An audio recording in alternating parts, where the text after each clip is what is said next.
Good evening, my dear friends. I hope this hour finds you safe, with the day's little burdens already set aside. Tonight, we will wander together through the quiet corridors of history, letting the past unfold not in loud battle cries or clashing banners, but in soft echoes, moments of choice, of courage, of whispers that changed the fate of an empire. This is the story of a girl who entered the palace with little more than her wit and her will, and who, against all odds, rose to become Empress Wu of the Tang dynasty. Her journey is not thunder and fire. It is candlelight and long corridors, voices lowered behind curtains, and the steady patience of a woman who knew how to wait for her moment. If you find comfort in these slow tales, I would be grateful if you might gently press the like button or subscribe, so we may share many more evenings together. And perhaps, if you'd like, let me know in the comments where you are listening from tonight. It warms the heart to imagine these stories carried across oceans and quiet neighborhoods, weaving us into a circle of listeners. So now, I invite you to settle yourself. Maybe turn off the bright lights, leave just a lamp or a candle. Let the window stand slightly open so a night breeze may wander in, or simply listen to the hum of a fan or the soft tick of a clock. Feel the chair beneath you, the blanket over your knees, the steady rhythm of your breath. And with that, let us step gently into part 1. By lamplight, a girl dreams of belonging. In a quiet chamber, long before the palace walls would know her footsteps, a young girl sat with a scroll spread before her. The paper smelled faintly of pine smoke, the ink already fading at the edges. Outside, rain tapped the clay tiles of the roof, steady as a heartbeat. She was meant to stitch cloth that evening, her basket of threads waiting. Yet her fingers lingered instead on characters scratched carefully onto bamboo slips. She whispered them to herself, not loudly, never so anyone beyond the door might hear. Her brothers laughed in another room, loud in their games, the kind of laughter that seemed to belong only to sons. But she, seated near a wavering oil lamp, copied lines from the old histories. Kings who lost their crowns through folly, ministers who saved dynasties by quiet counsel. Each story seemed less like a tale from faraway centuries and more like a map, a guide to something her heart already knew, that life was not fixed, that destiny could bend beneath determined hands. Now and again, her mother passed the door, slippers brushing the floor. The woman would pause, glancing in to see her daughter bent over ink and brush. Pride flickered in those eyes, pride mingled with unease. For the household was prosperous, but not ancient.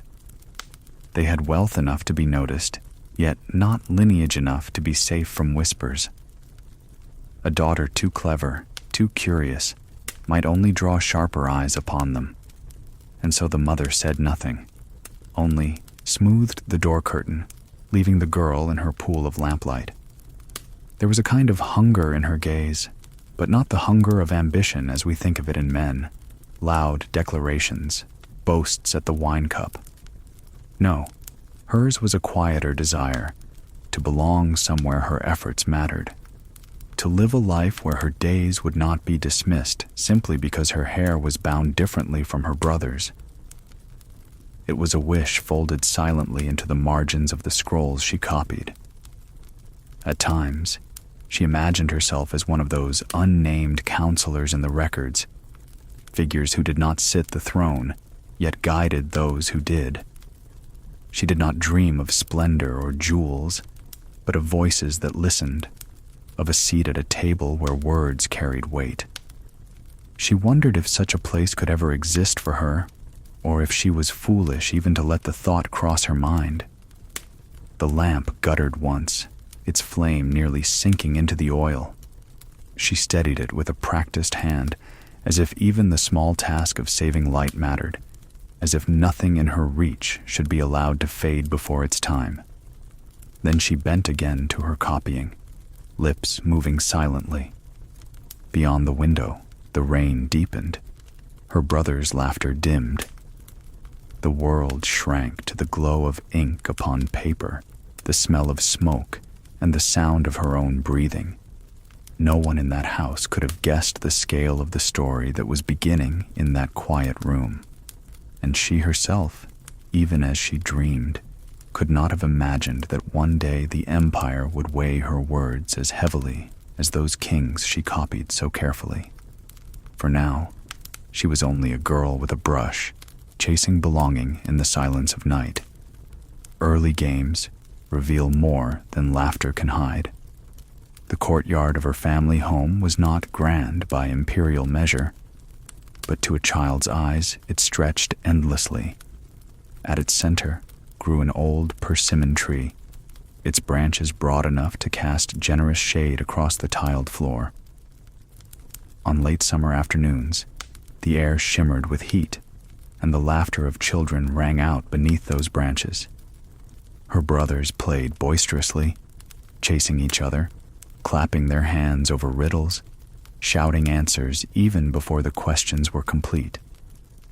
They were sons, and thus their voices were expected to be heard. Yet in those games, small as they seemed, a truth quietly unfolded. She sat at the edge, folding her hands in her lap, watching. When a riddle was recited, "How many steps from here to the well if you take only leaps?" The boys stumbled over guesses, offering numbers too small or too wild. She tilted her head, looked once toward the path, counted silently in her mind, and spoke a number calm and sure. The answer, when tested, proved hers correct. The boys laughed, not cruelly, but with the careless ease of those who never feared their place. One clapped her on the shoulder and said, "Our little sister guesses well today." Yet their tone turned her certainty into something accidental, a spark mistaken for chance. She smiled faintly and said nothing more. Her mother, watching from a shaded bench, folded her fan against her palm. There was pride in her eyes, but it was veiled by concern.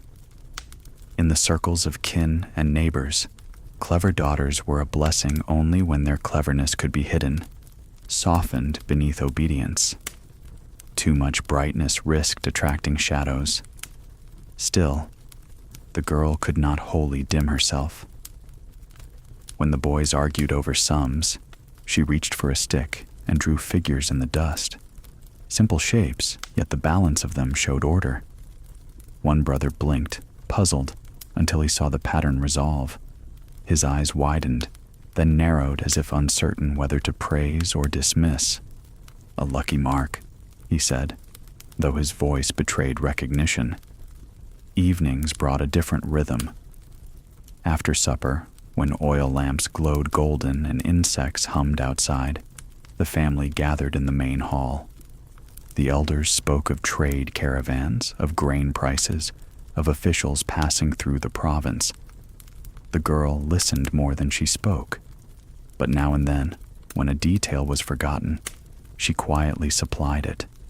The exact date a caravan arrived, the tally of bolts of silk mentioned 2 weeks past. The elders chuckled, half indulgent, half startled. "This child remembers too much," one said. "Better she turn that memory to embroidery patterns." So she smiled again, lowered her gaze, and began stitching by the lamplight. Yet her ears stayed open, her mind sorting every detail like stones in a riverbed. She did not yet know why she stored them. She only knew the habit felt necessary, like breathing. The whispers of childhood were not only games and sums.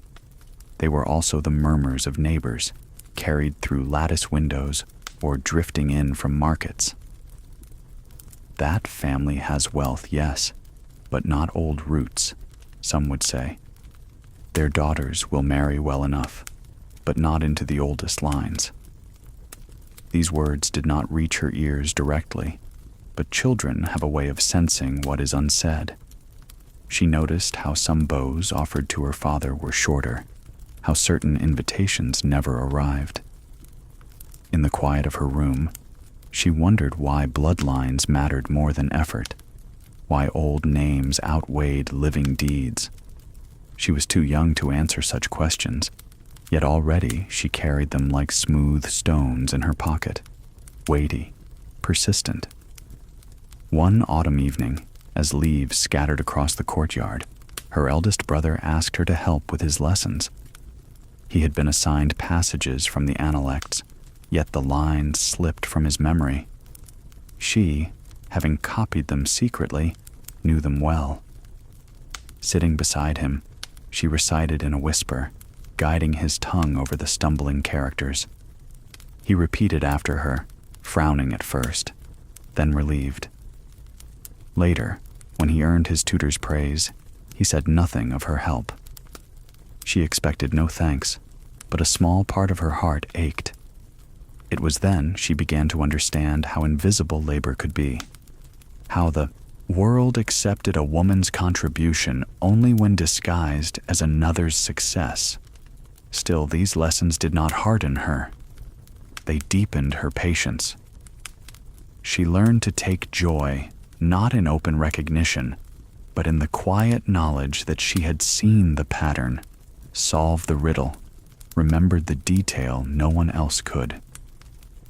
The whispers of her childhood told her this, that truth might not always be acknowledged, but it could still guide the course of events. Years later, when the palace walls rose around her, she would carry that same calm. She would speak only when her words could not be denied, would act only when the result could not be hidden. It was a skill born not from ambition, but from long afternoons beneath the persimmon tree, where laughter often drowned her voice, but could not erase her mind. Wealth cannot silence whispers of outsider. The Tang capital, Chang'an, glittered with splendor, but even far from its walls, the echoes of hierarchy reached into every street and courtyard. The girl's family lived comfortably, more than comfortably in truth. Their storehouses held bolts of silk, their stables horses strong enough to pull wagons laden with goods. Servants bustled in the kitchens, and guests were welcomed with steaming bowls of rice wine when winter winds pressed at the door. Yet prosperity did not bring them the one treasure that mattered most in the eyes of their neighbors: lineage. Old families, with names inscribed in genealogies stretching back through dynasties, looked upon households like hers as new roots, and new roots, no matter how green and flourishing, could be tugged out by the hand of misfortune. She felt it most in the markets. When her mother visited the stalls, merchants bowed deeply, their voices warm. But when her mother turned away, the girl caught fragments of murmured phrases. They are rich now, yes, but will it last? Their gold shines bright, but their roots are shallow. Children have sharp ears and sharper instincts. She carried those whispers back with her, quiet but indelible. The evidence of that fragility lay all around. An uncle once lost heavily in trade, and though the family recovered, the story lingered longer than the setback. A cousin married into a lesser branch of an aristocratic clan, and the match was spoken of as if it were a triumph beyond their station. Each event reminded them that wealth was a shield, but a shield riddled with cracks. For the young girl, these realities pressed on her even during play. Her brothers, bursting with energy, sometimes joined neighbors' sons in games of kickball or mock battles. She was rarely invited, but when she lingered at the edge of the yard, she noticed how the other children's parents watched. Some offered smiles, thin and polite. Others tugged their children away early, as if proximity to her family might somehow soil their future prospects. In the evenings, The household hosted dinners. Lamps hung from polished beams, shadows dancing on carved screens.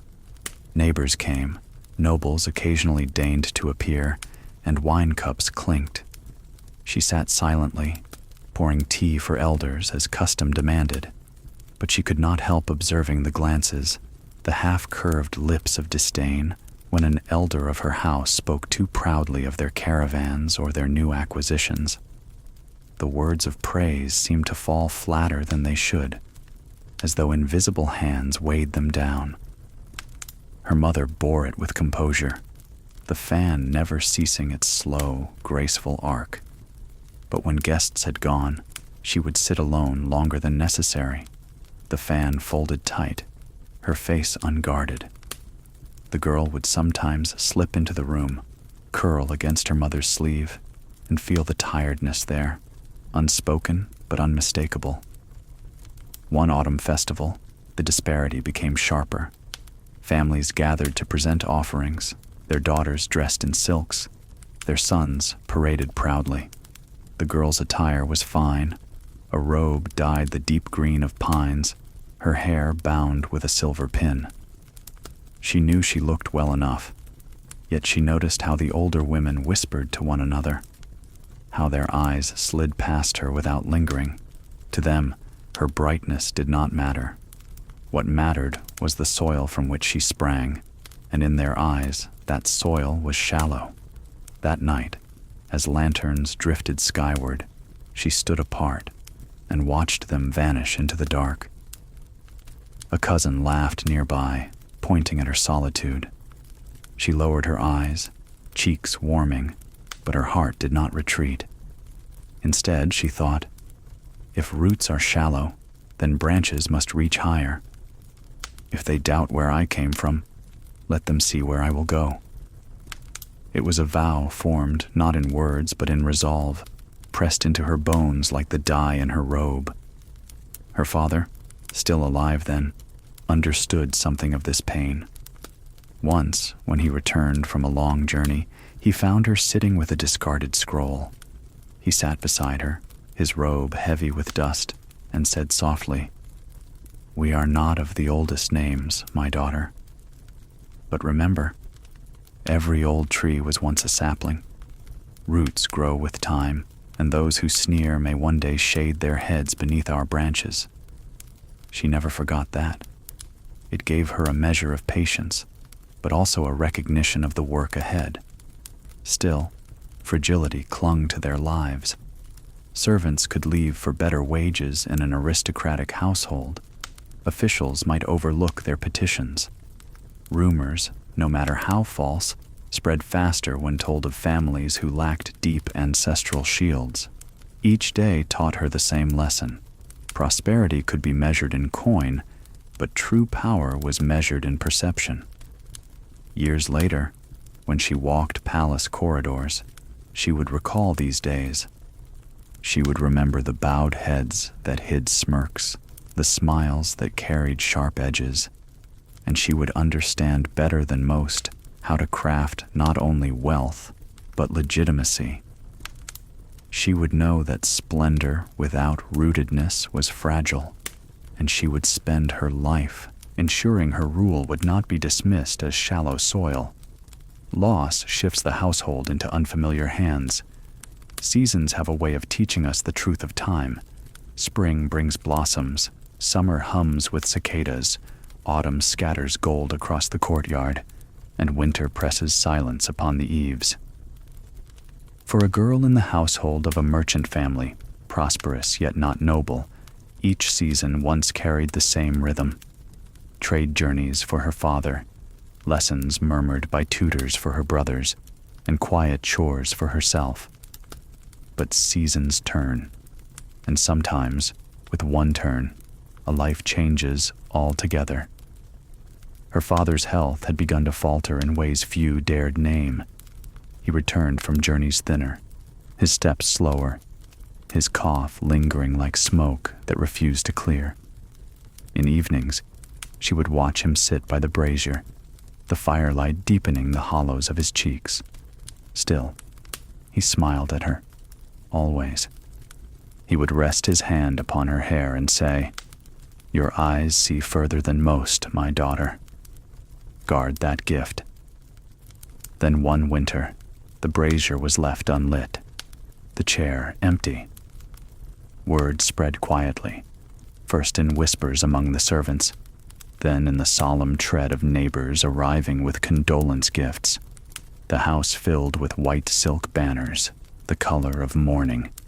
She had seen such banners before along other streets, fluttering as funeral processions passed, but never did she imagine they would hang from her own gates. In the hall, incense drifted in curling lines. Relatives she scarcely knew appeared, their voices low, their expressions carefully arranged. She knelt for hours, her forehead pressed to the cold floor, her small frame trembling not with tears, those had already dried, but with the strangeness of it all. The man whose voice had filled her childhood with reassurance was gone, leaving a hollow space no ceremony could fill. Change came swiftly after. Her elder brothers stepped forward into roles of authority. Ledgers once reviewed by her father were placed in their hands. Servants who once bowed to her father now shifted their allegiance, their deference cool, measured. And her, the daughter, she felt herself slipping into a narrower space, a corner of the household where expectations pressed more firmly. At meals, where once she might have offered a detail remembered or a suggestion gently voiced, silence now seemed demanded of her. The elders glanced her way if she lingered too long on a topic. The girl should busy herself with proper tasks, one relative murmured, not cruelly, but with the weight of dismissal. She lowered her gaze and sipped her broth, the taste suddenly thin. Still, she held to her father's words, "Guard your sight." When her brothers discussed accounts, she listened from the corridor, noting where their sums stumbled. When traders visited, she lingered nearby, observing their manner, their offers too generous or too sharp. She did not correct, but she remembered. Knowledge became her secret inheritance. There was loneliness in these years, deep and quiet.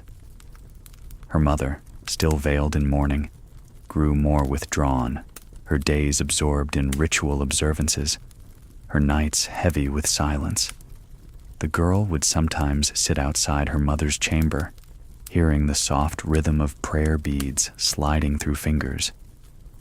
She longed to enter, to lean against her mother's side, but the curtain remained drawn. Grief had made distances even within the same house.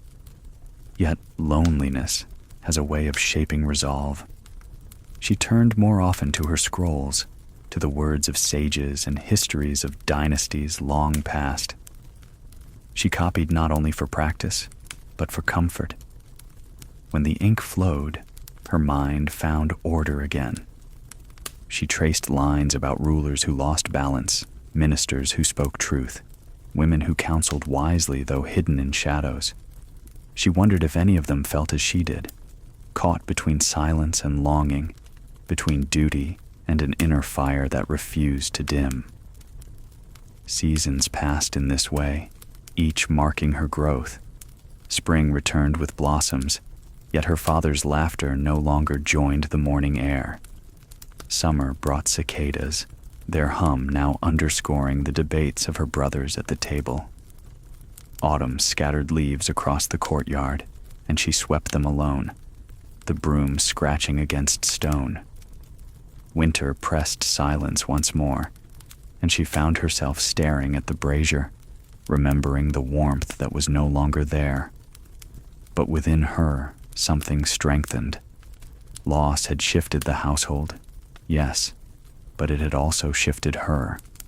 She now knew, more clearly than ever, that life could alter in an instant, that positions once secure could vanish like smoke. If the ground beneath her family could shift so quickly, then what of her own place in the world? Would she remain forever at the edges, watching others hold the ledgers, speak the decisions, carry the voice of authority. In the stillness of night, she asked herself these questions, and though no answer came, she felt the stirrings of determination. She would not allow herself to fade into silence. Her father's words echoed, "Guard your sight." She resolved not only to guard it, but to use it, somehow, somewhere, when the moment arrived. A single decree draws her into the palace. The morning the messenger arrived, the winter light had a thin silver quality, as if the sun were speaking softly through gauze. Frost clung to the rim of the water basin, and the courtyard stones held their breath. She was sweeping fallen leaves that the wind had hidden under the eaves, her sleeves tucked back, her mind somewhere between yesterday's ledgers and the curve of a character she wanted to practice again. The broom bristled on stone. The air smelled faintly of sesame oil and smoke from the kitchen. A clatter at the gate. A short exchange of names. Then the slow, ceremonial tread of boots across the threshold. She knew before she knew. A household does that. Every breath inside it changes when a letter from the capital crosses the sill. Servants drew tighter circles with their hands. An aunt smoothed her hair, then smoothed it again for no reason at all. Her mother rose and steadied her fan, though the morning was too cold to need one. The messenger bowed, not too low, not too long. His voice, when he spoke, carried the measured weight of someone who pronounces fate but claims no authorship. The Son of Heaven requests fresh talent for the inner court, he said, and that calm sentence untied the knot of her life. Names have been chosen. The household of Wu will present a daughter to the selection hall within 7 days. Her mother's fingers tightened on the fan. An aunt gasped, then turned it into a cough. Her brothers found their eyes sliding anywhere but toward her. She bowed, deeply, the way she had practiced in the privacy of her room, forehead near to touching the floor. When she rose, her pulse had become a slow, deliberate drum. It occurred to her, clearly, almost dryly, that the scrolls she loved were, in a way, issuing their first practical exam. There were formalities, of course. The messenger's paper was unrolled, read again by an elder uncle, as if the characters might change their weather in the second reading. There was tea poured, the polite questions asked and answered, small courtesies sprinkled like calm water over a fire that would not be put out. When the gate closed and his boots retreated down the lane, the house exhaled the way a body does when the physician tightens the bandage and leaves. Preparation, in these cases, is a kind of ritual. Her hair was brushed until it fell glossy and obedient. The robe selected for presentation was pale as almond milk, with a border of cloud thread too modest to be remarked upon, too fine to be forgotten. She was instructed on the angle of her head, the measure of her steps, the places where she must be slightly less than present. No sudden brightness, no untidy curiosity. "You must be a poem," an aunt said, not unkindly, meaning everywhere, but voice very soft. Privately, she wrote 2 or 3 lines and tucked them into a sleeve. Not poetry. Not really. Just a list of small things to carry with her if the halls grew too tall. Father's cough disappearing in summer. Mother's laugh before grief quieted it. The smell of persimmons warming in autumn sun. The turn of a character that once refused to come right, and then, suddenly, did. Little anchors, in case the rooms of power had no hooks for her hands. On the 4th day, a seamstress came to make last adjustments. On the 5th, a neighbor brought a hairpin shaped like a crane's wing. "For luck," she said. And then, after a pause, "for balance." On the 6th, A distant cousin arrived with advice disguised as gossip, which families had advanced daughters before, which tutors were harsh, which gates to avoid looking at too long. Human maps, the sort that guide you not through places, but through glances. On the 7th, morning, cold and clear, they set out. The family cart was polished until it reflected sky, and still it looked small when set against the road toward the capital. Her mother rode with her for the first mile, holding her hand without saying much. Hand clasp, pulse, breath, the arithmetic of parting. At the boundary stone, tradition folded them apart. The cart rolled forward, and her mother watched until watching had no object left to hold. The road unspooled like a careful ribbon. Villages passed. Fields winter still. A windmill's slow arm counting the hour only once or twice each circuit. She didn't sleep so much as she drifted, that light doze travelers know, where the body keeps time with wheels and the mind floats a few inches above the skin. Once she woke to find a hawk circling a distant copse of trees. Once she counted 9 boats on a river that barely seemed to move. Once she smiled at the thought, quiet, a little dark, that the Empire was very good at moving people to where it wanted them, even the ones who believed they were going of their own choosing. Chang'an rose the way mountains do. First a rumor of shape at the horizon, then a definite dark line, and then the full geometry of gates and walls and roofs arranged like ideas given brick and beam. She had copied descriptions of the capital from older texts, but the actual site was different, as most realities are. It did not overwhelm. It softened, the way a broad river softens when you step close and hear individual threads of water. Sounds layered. Hawkers, mule bells, the formal clap of a patrol's sandals, the muted music drifting from an inner courtyard where someone practiced the zither. The city felt simultaneously awake and half asleep, like a scholar who has read past midnight and smiles when the lamp gutters. The selection hall stood within the outer precinct, a place of measured echoes. A servant in blue led her along a path paved with stones that had been stepped on by so many hopeful feet that the surface was almost silky. She breathed in, breathed out, adjusted the robe's weight across her shoulder, and entered. There were other girls. Of course there were. Beauty assembles where power asks for it. Some wept quietly, expressing grief in a way that might be interpreted as devotion. Some held themselves like reeds trying to be oaks. 1 or 2 looked frankly bored, as if the palace were another household to conquer with chatter and charm. She stood among them and thought of water. Water does not compete with water. It simply finds its level. The ritual began. Names were called, ranks assigned provisional as weather, instructions given with the caution of a gardener placing delicate shoots where frost might visit without warning.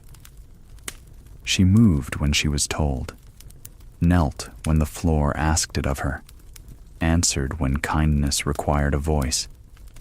Each question had an answer hidden inside it, not unlike the riddles of her brother's games. Can you sing? Meant, do you know how not to? What books have you copied?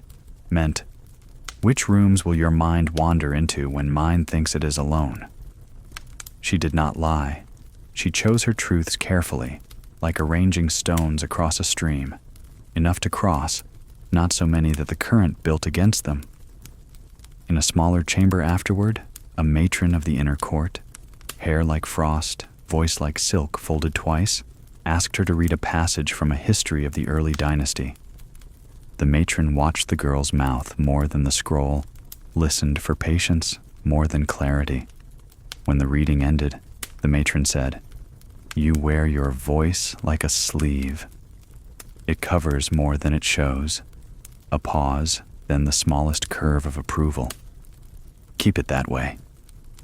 There were instructions about conduct, prayers, the proper names for the proper rooms, and the doors to which she would never have a key. Even the places one cannot enter have names. It is how power maintains its inventory. She learned them as if each were a character with too many strokes, and tucked the shapes into her memory anyway. Evening came with a soft blue wash, and she was shown a bed not her own. She did not sleep, not truly. She lay with her eyes closed and recounted the anchor list from her sleeve, like rosary beads of the secular sort. Father's chair by the brazier. Mother's fan making a small breeze in summer heat. The persimmon tree, which by now might be wearing frost along its limbs. She almost laughed. Quietly, the dry humor of someone who sees the ironies stacked in a neat pile. That in the morning, she would wake deeper inside the place where every whisper begins, while the whole of her life thus far would stand outside, listening for echoes. Days blurred into a gentle marching. Instruction alternated with waiting with trivial tasks that revealed everything to those who could read them. How a girl held a tray. How she listened to a poem read by a tired courtier. How she folded a robe that was not hers without making the fabric remember another body. The sum of small obediences makes a character more surely than any oath. It is said, quietly, with that dark little smile the old women share, that a concubine's fate could go 3 ways when the old emperor dies: buried alive to accompany his silence, shaved and sent to a temple to accompany her own, or, in rarer cases, married off to some remote official and remembered as a line in a registry. She had heard those tales. They came to her now, not as terror, but as arithmetic. Odds are not destiny. They are simply the opening statement of risk. From the first meal she ate within those walls, she began calculating how to turn statements into questions and questions into choices. A supervisor noted her handwriting and began to send for her when documents needed to be copied cleanly. Another noticed she did not wince at long passages and began to have her read aloud when a lord's eyes were tired, but his pride refused to admit it. A third saw that she asked for nothing, not extra tea, not gossip, not favors, and therefore could be asked for much. These are the little economies of court life. Silence purchases trust, precision earns proximity, gratitude, when the rare coin is spent, buys time. One afternoon brought a small shock, dressed in courtesy. She was fetched to carry a stack of histories to a study at the edge of a courtyard lit with winter sun. The door slid aside, and there he was, the emperor himself, older than the images, softer at the edges, with a weariness that made his gaze kind when he lifted it, made it dangerous when he did not. She set the scrolls down and stepped backward the correct distance. He made a sound, not quite a word. The attendant translated it into one. Stay. He asked. No, he allowed it to be asked for him, what history she liked best. She thought of the safe answers and let them pass by, then said, the one that tells how a minister learned to speak only after he learned to hear. The attendant looked surprised enough to swallow air. The emperor's mouth twitched, which in such rooms equals laughter. Read, he said, and his voice had the rustle of a heavy robe across a polished floor. She read. She did not perform. She let the sentences stand as if they had arrived of their own accord. When the passage ended, the emperor nodded once, not at her, but toward a map covered in small marks. It was the gesture of a man who wanted to say that the world was too much with him that day, and that a page had given him a smaller world he could hold for a breath or two. She bowed until the floor kindly lifted her up again. Afterward, in her small room, she allowed herself exactly 3 heartbeats of foolishness. imagining the path that moment might open, the way a door becomes a corridor in the mind, and then a world. Then she folded the fancy and put it away. Doors can be corridors, yes. They can also be closets. There were, of course, girls who misread the air. One declared boldly that the emperor liked a particular instrument and had herself positioned to play it for him. At every hour, a person of sense would prefer silence. Another sprinkled her talk with tales of palace spirits, a little joke, a little black humor, and discovered that some jokes turn the wrong ears. They faded within the bureaucracy as leaves fade on a pond, noticeable when swirling, indistinguishable once they settle. This, too, she learned, that survival here meant being remembered when needed and forgotten when not, an art as delicate as breath on glass. A letter arrived from home, the single sheet heavy with what was not written. Her mother's hand was steady. Health was as usual. The persimmon tree had dropped its fruit. A neighbor's child had learned to walk. The market spice cellar had gone north. Names, seasons, small continuities. At the bottom, a line that made her eyes blur for a moment. Guard your sight. She placed the letter under her mat, where the floor could borrow its strength. When the first moon of the new year leaned thin as a blade over the eastern eaves, her provisional rank was announced. Not high, not low. Talented person. A title that meant very little out loud, and quite a lot in the ledger of rooms where decisions took shape. Her name was entered, the ink cooling into permanence. She breathed out, and it felt like setting a foot on a stone in the middle of a stream, still wet, still unstable, but solid enough to take the next step. The palace at night has a sound unlike the days. The daytime hum, petitions, sandals, drums calling the hour, then becomes the wash of wind in cloisters, the creak of old beams, a dog barking twice, and then deciding world affairs can proceed without him. She walked the allowed perimeter, counted the lanterns that remained lit, listened to the faint, dry laughter of ladies telling stories that ended before they really began.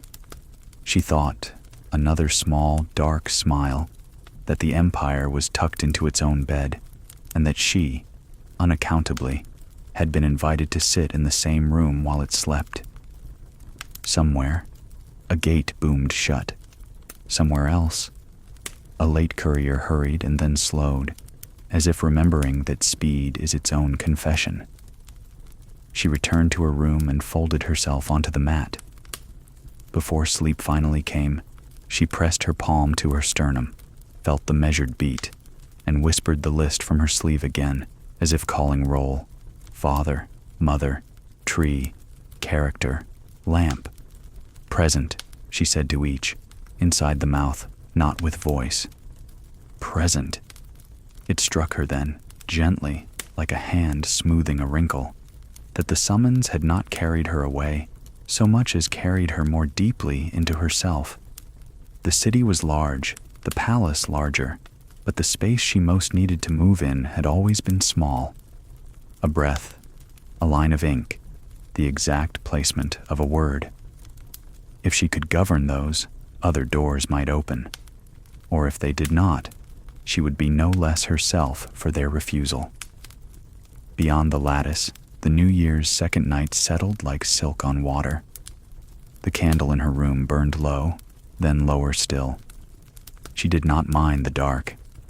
She had brought a little of her own light with her. In the hush of painted corridors, whispers traveled faster than drums.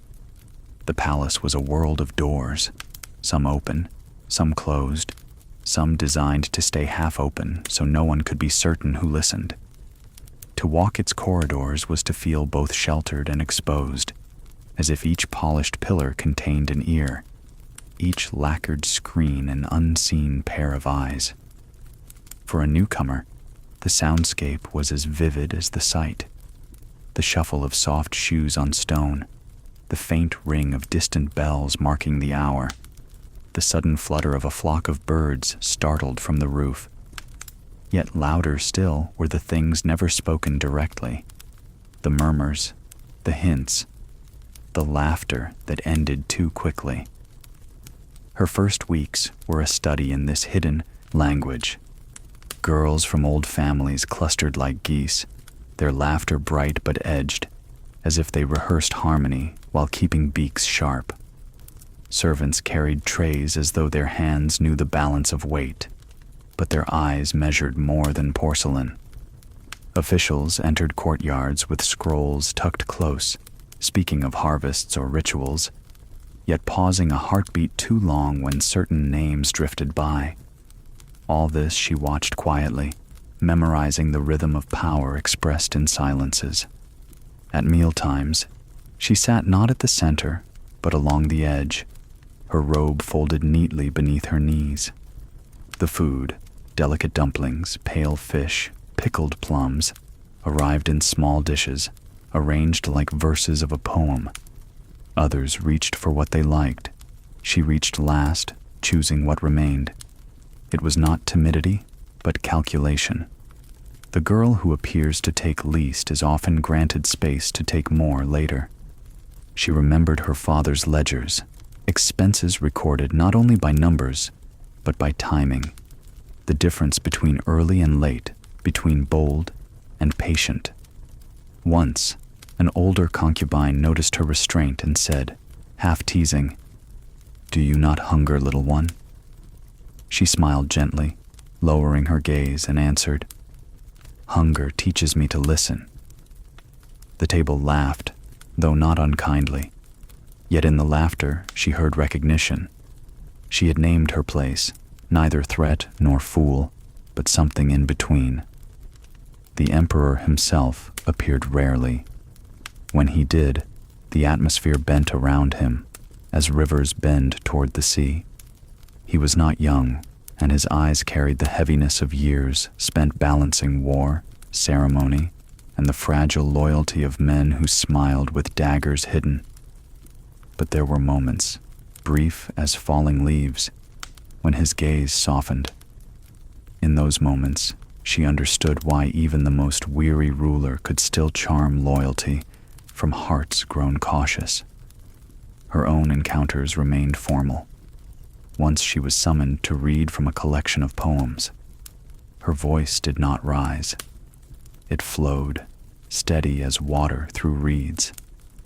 The emperor's head inclined slightly, as though acknowledging both the text and the one who carried it.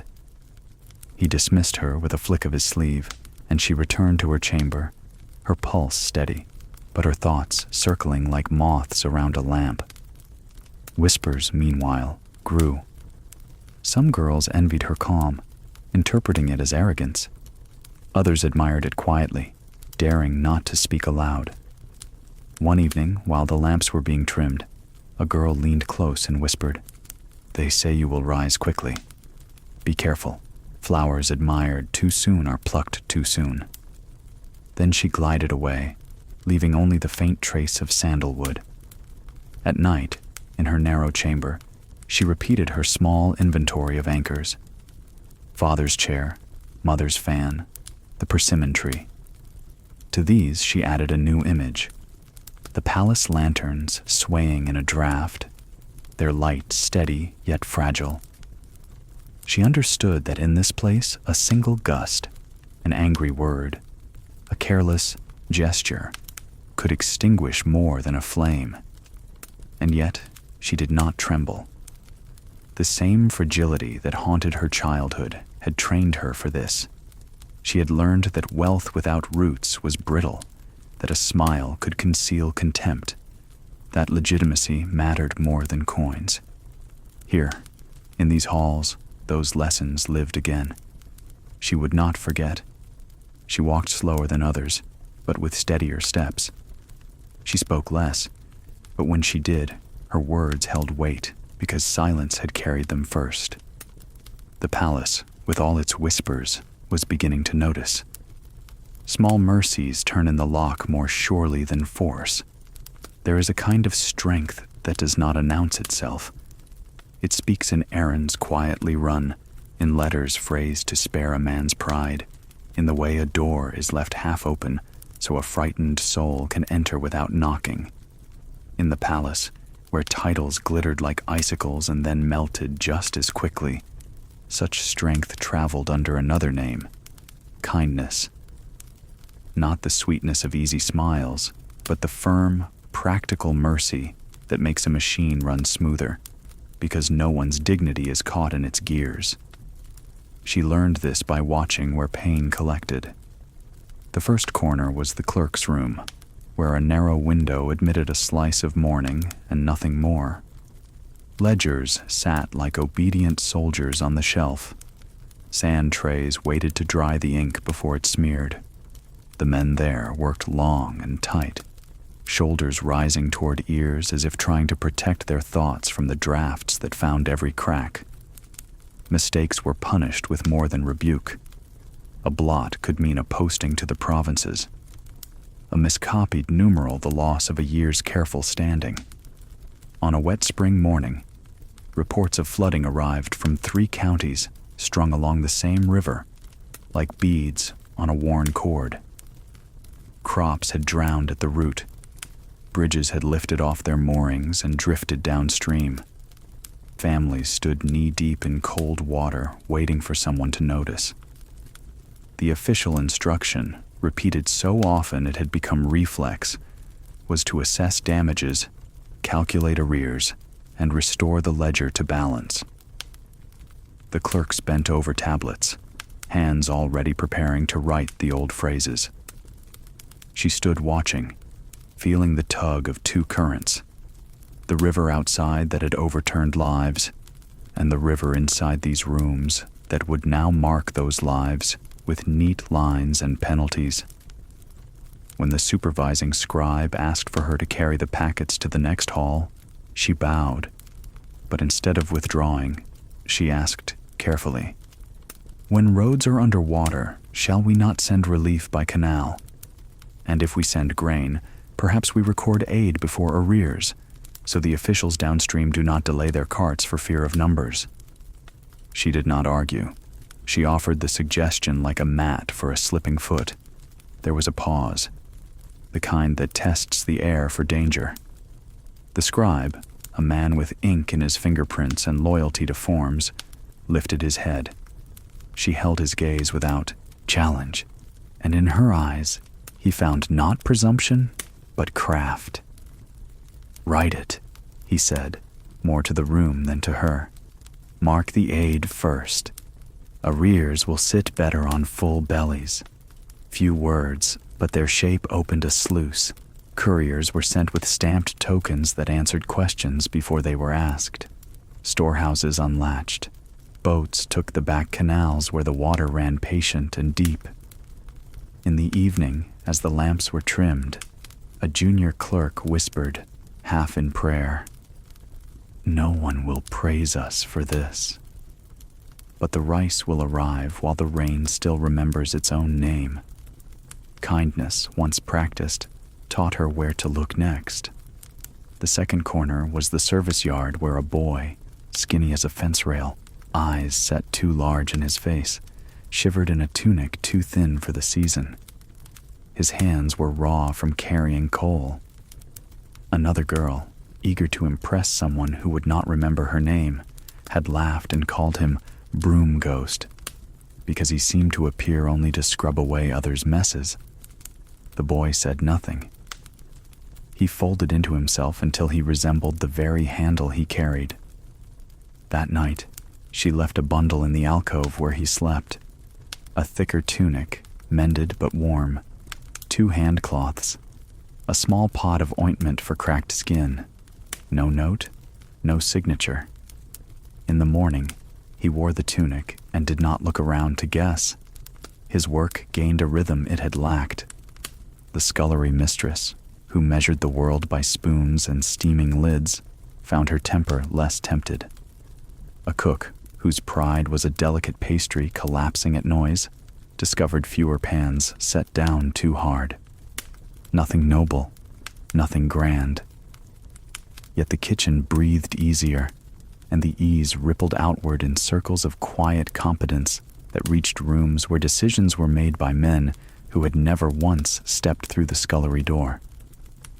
The third corner was a guard post at the north walk, where a veteran stood each night until the bones in his ankles argued with the stone. He had a way of staring dead ahead that made passers-by feel properly small. But she noticed how, when the hour crept past midnight and the wind found the seam of his armor, his jaw worked as if chewing on the cold.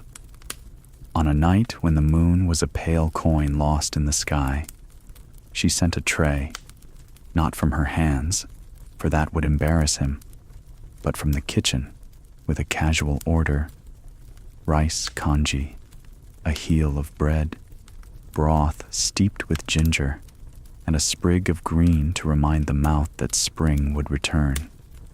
The tray arrived without ceremony. The man ate as if memory were a muscle that needed feeding. He was not warmer for long, but he was seen. After that, when couriers came late with missives that needed dry stamps and quick feet, the veteran's voice had less iron and more gravel, which is to say, more human. "Go," he would tell a boy too green to hide his fear. "We've kept worse nights." She was not sentimental. She knew kindness could be dressed as strategy and still be true. A smoother kitchen meant fewer small angers thrown underfoot. A warmer guard meant fewer needless quarrels at the gate. Flood aid logged before taxes meant fewer hands shaking when they picked up the pen.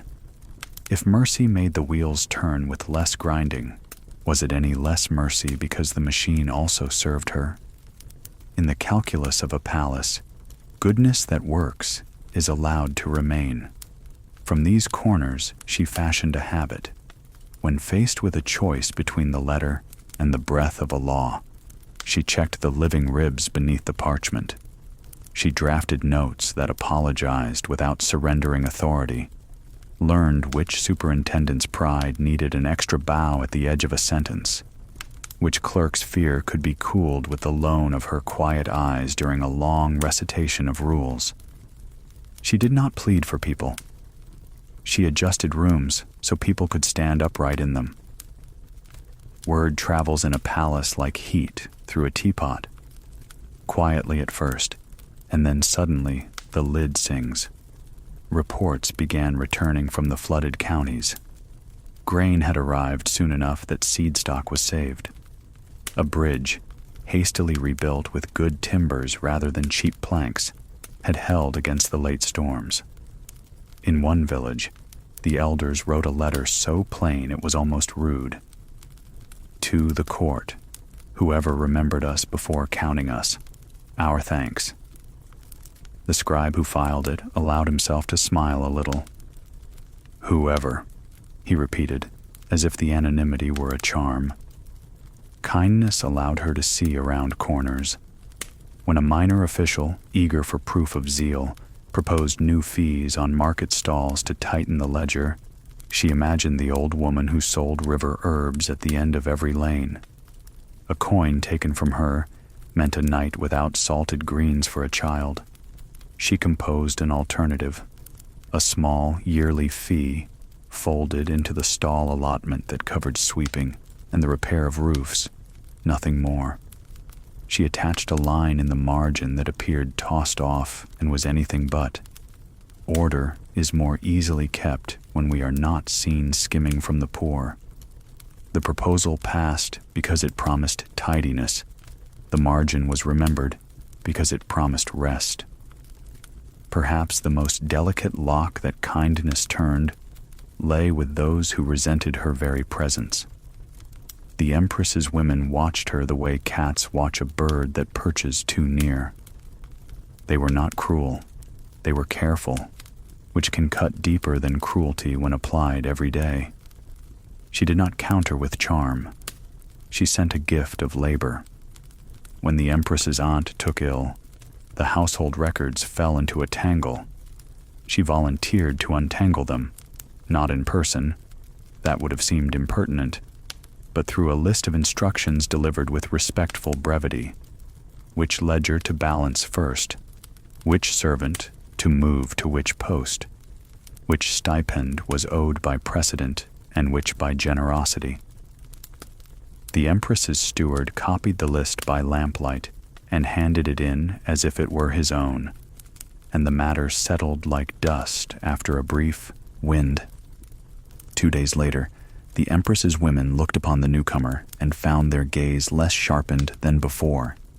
Nothing had been asked of them except relief, which they gratefully accepted. If a door opened a finger width, still, that was a door. Kindness does not mean softness when a sharper tool is required. She found this balance during a petty case that threatened to become a principal. A court lady, not high, but loud, had taken to dismissing a maid with a flick that spilled hot tea twice in as many days. Marked skin, bitten lip. No complaint filed because complaint is a luxury of the protected. The second time, the girl who carried the cup stood before the lady with her hands shaking and her eyes like glass. "Clumsy," the lady began, shaping the word for the third time. The newcomer stepped in, not between them. Interposition can look like challenge, but beside, which looks like concern. "Mistress," she said, with a bow aimed precisely to catch a reflection of herself in the other woman's pride. "I fear the tray is too heavy. A smaller service will show the tea's perfume better." It was a suggestion wrapped as compliment, which is the ribbon palace tempers wear when given as gifts. The lady paused, then nodded as if the idea had been her own. Smaller cups were used thereafter. The maid's hands healed. Behind a lattice, 2 attendants exhaled, bodies remembering their own weight. There were nights when she questioned herself. Was kindness merely a technique she had polished into a key? Yet the memory of floodwater behind eyelids is a moral argument, and the warmth of a guard's broth a testimony. The fact that the key opened doors did not make the intention less true. She understood, with the ruthlessness of clear thought, that the palace rewarded what helped the palace breathe. So she made breathing easier in the places she could reach. The emperor's attention came not like lightning, but like a slow brightening. "The accounts from the lower river," he said one afternoon, glancing up from a map, "are less noisy this season." She offered a brief report and withheld the self-congratulation that would have soured it. "And the kitchens," he added wryly, "complain less, which is a miracle none of my generals could manage." She allowed herself the ghost of a smile. "A miracle of fewer bruised egos, Majesty." He laughed, fully this time, and that laugh polished a small alcove in his memory where her name could rest. As weeks folded into months, a pattern took shape, too gentle to be called power, too effective to be dismissed as luck. Petitions routed through her desk returned with fewer rough edges. Disputes that would have ripened into feuds softened into compromises. The tone inside the ledgers shifted one shade toward mercy. A steward from the western storehouses remarked that the rats even seemed calmer. She suspected that said more about the steward than the rats, but she did not argue, with good omens. Of course, kindness cannot prevent weather. Storms still massed at the horizon of politics. Factions still set their traps with silk and smiles. She felt the tremor in the floorboards when a rumor ran the length of a corridor, and she kept her own lamp trimmed. But day by day, she proved a simple thesis the empire was half inclined to forget. People perform better when you do not grind their faces into their tasks. She wondered, private and a shade amused, whether the old masters had written that somewhere and then lost the page. One evening, as the sun washed the eaves with a last thin scoop of gold, she crossed the inner court and found the broom ghost boy leaning against a pillar, breathing hard, a small cut bright on his knuckle.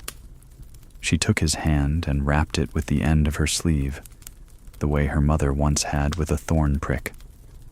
"Does it hurt?" she asked. He shook his head, eyes huge, as boys' eyes always are when someone sees them. "A little," he said. "Less now." She nodded and sent him to the water jar. After he went, she realized that for the first time since entering these walls, someone else's pain had come and gone in her presence without turning into an argument about rules. It was such a small thing that it felt like a bell rung 3 courtyards away. Yet she heard it.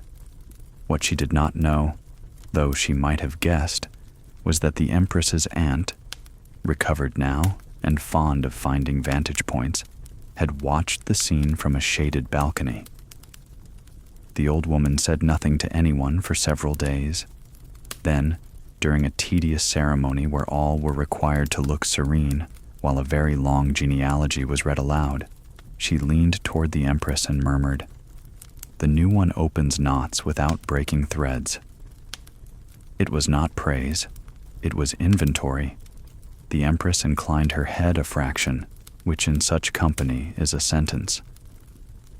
A week later, when a counselor argued for stricter punishments in the flooded districts, "Or they will grow soft," he declared, as if hunger were a cushion, she was asked to prepare the background notes for the Emperor. She laid out the figures: seed saved, timber reused, revenue restored, not in year 1, but in year 2, with interest measured in lives unbroken. At the bottom she wrote a line that sounded like numbers, but was, in truth, a parable. When fields are beaten flat, they do not rise faster for being struck again. The Emperor underlined it once.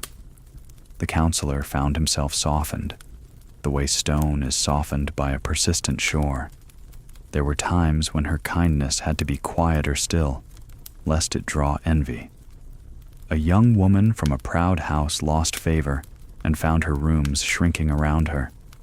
She had been raised to expect attention as air.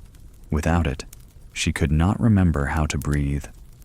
Others watched, half compassionate, half satisfied, palace justice measured in the coin of schadenfreude. The newcomer did not console her in public. She arranged through the housekeeper for a change in routine. In the mornings, the young woman would serve in the library, where silence is a salve that does not ask questions. After a month, the girl's hands had steadied, and the librarians had learned her name. No one could say who had moved which piece. That was the point. And so a reputation took root, not of brilliance. There is a kind of brilliance that invites knives, nor of beauty, which invites its own wars, but of usefulness. People confided practical snarls to her the way soldiers show a camp cook the knot in a strap they cannot untie. She undid what she could and taught them to undo the rest. Her influence spread like heat through a wall, felt but not seen, comforting precisely because it did not boast of itself. All of this occurred beneath the great story the chronicles love to tell: the rise and fall of princes, the balance between old clans, the weather of an emperor's health. Yet when the day arrived for a larger test, when councils would gather and the air would crackle like winter wood before flame, her kindly key had already shaped the locks. Doors would open for her not because she demanded them, but because people were accustomed to the way rooms felt when she entered. Quieter, kinder, more exact. She stood one twilight at the edge of a colonnade, listening to rain begin with that careful politeness rain has in early summer. The veteran guard touched his helm as she passed. In the scullery, a pot clicked its lid in time with her steps. Somewhere a clerk sneezed into his sleeve, and then, surprised at his own humanity, laughed. These were not triumphs, they were proofs.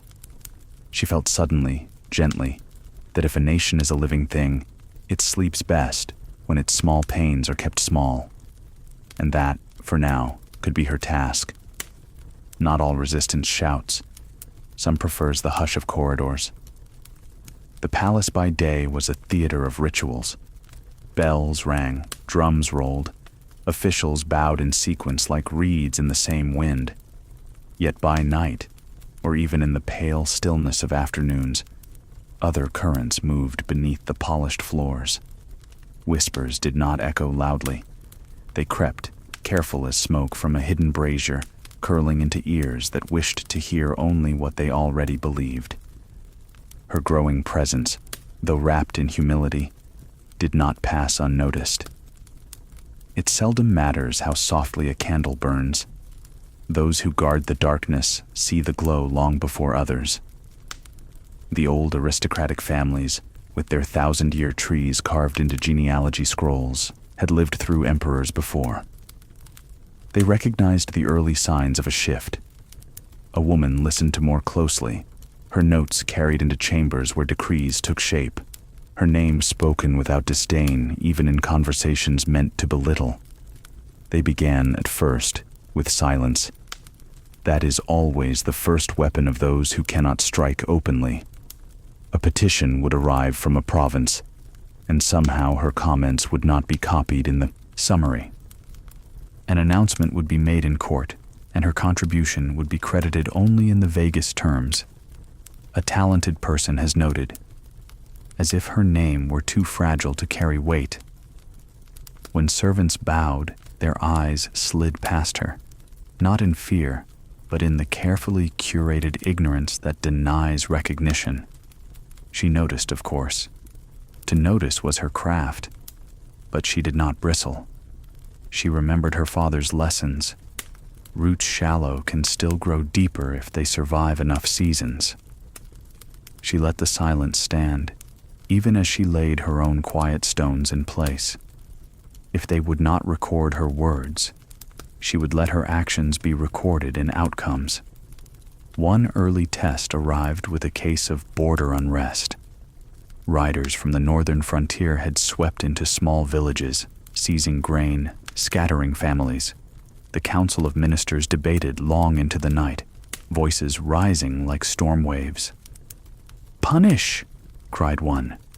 "Negotiate!" argued another. She was not invited to the table, but she knew a copy of their notes would find its way to her desk. She read them by lamplight, hearing the voices behind the brushstrokes, the urgency behind the formalities. Her proposal, drafted carefully, spoke neither of war nor surrender. Instead, she suggested a subtle reweaving. Send not an army, but surveyors, disguised as tax collectors, to map the valleys where raids began. Use their reports to reinforce the weakest gates, offer grain trade at frontier posts, and employ local chiefs as guides with stipends tied to peaceful harvests. A plan of patience, not spectacle. When the emperor read it, he did not smile, but he placed his brush upon the margin and marked a single stroke, the sign of approval. Within weeks, the frontier quieted, not through battle, but through the quiet weight of preparation. No herald announced her role, but the soldiers who received new maps wondered aloud who had drawn the valleys so true. The silence of opposition deepened then. Aristocrats muttered in their courtyards that merit had slipped its leash. Some turned to verse, composing poems about new bamboo shoots shading ancient pines, recited with knowing glances.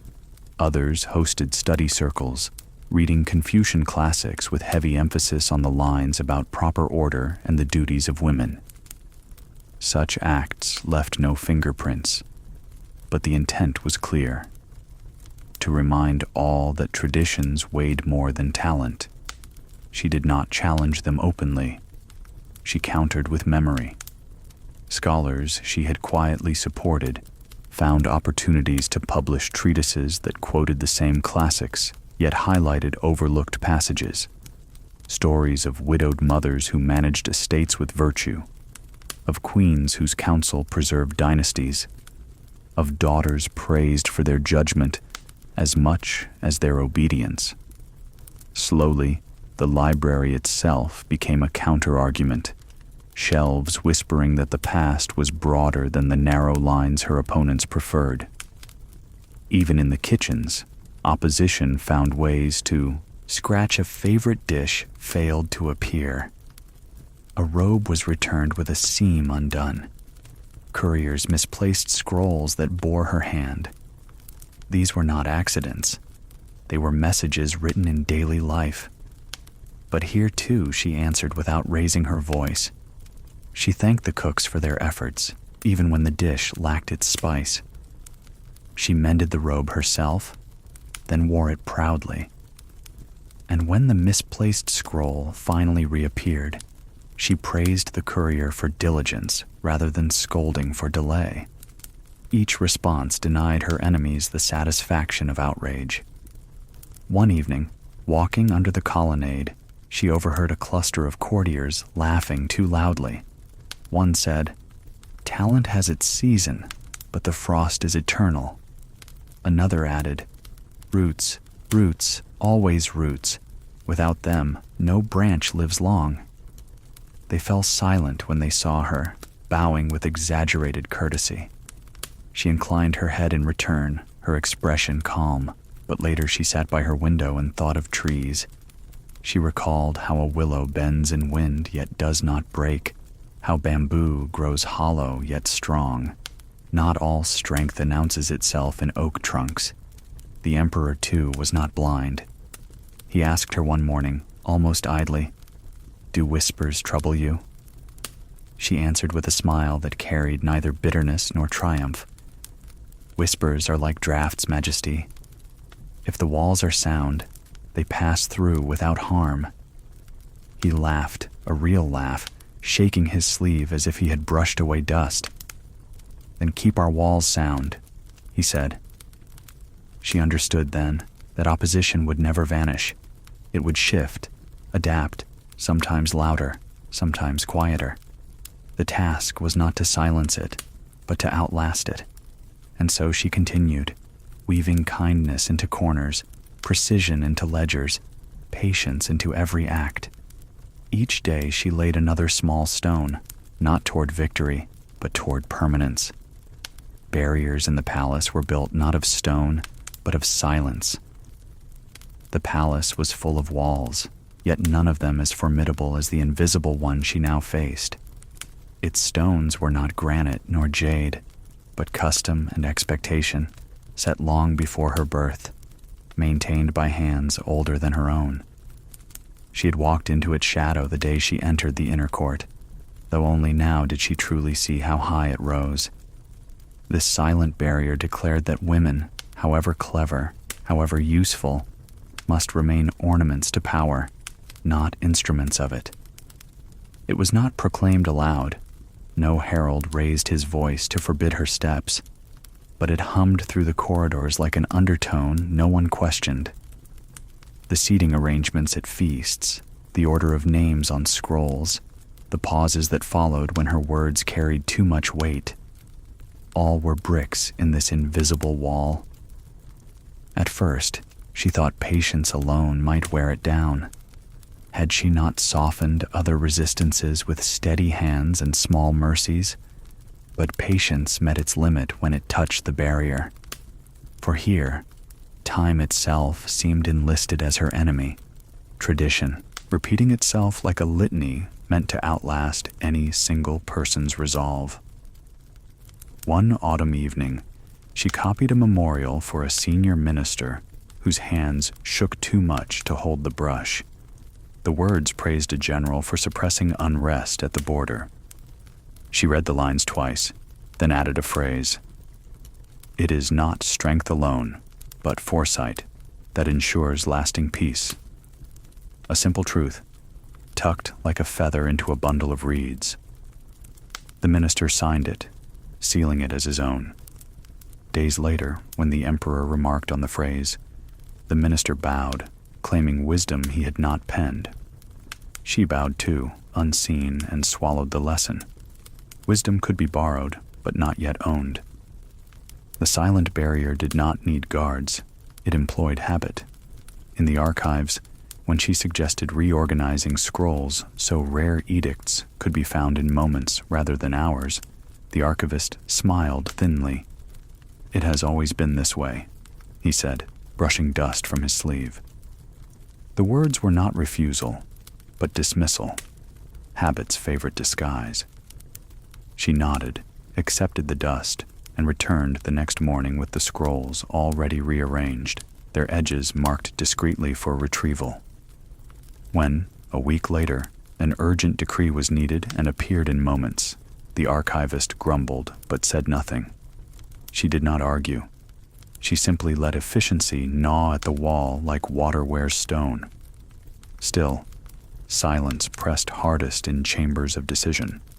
When counselors gathered, she was not seated at the center, but at the edge, near enough to hear but not to speak without invitation.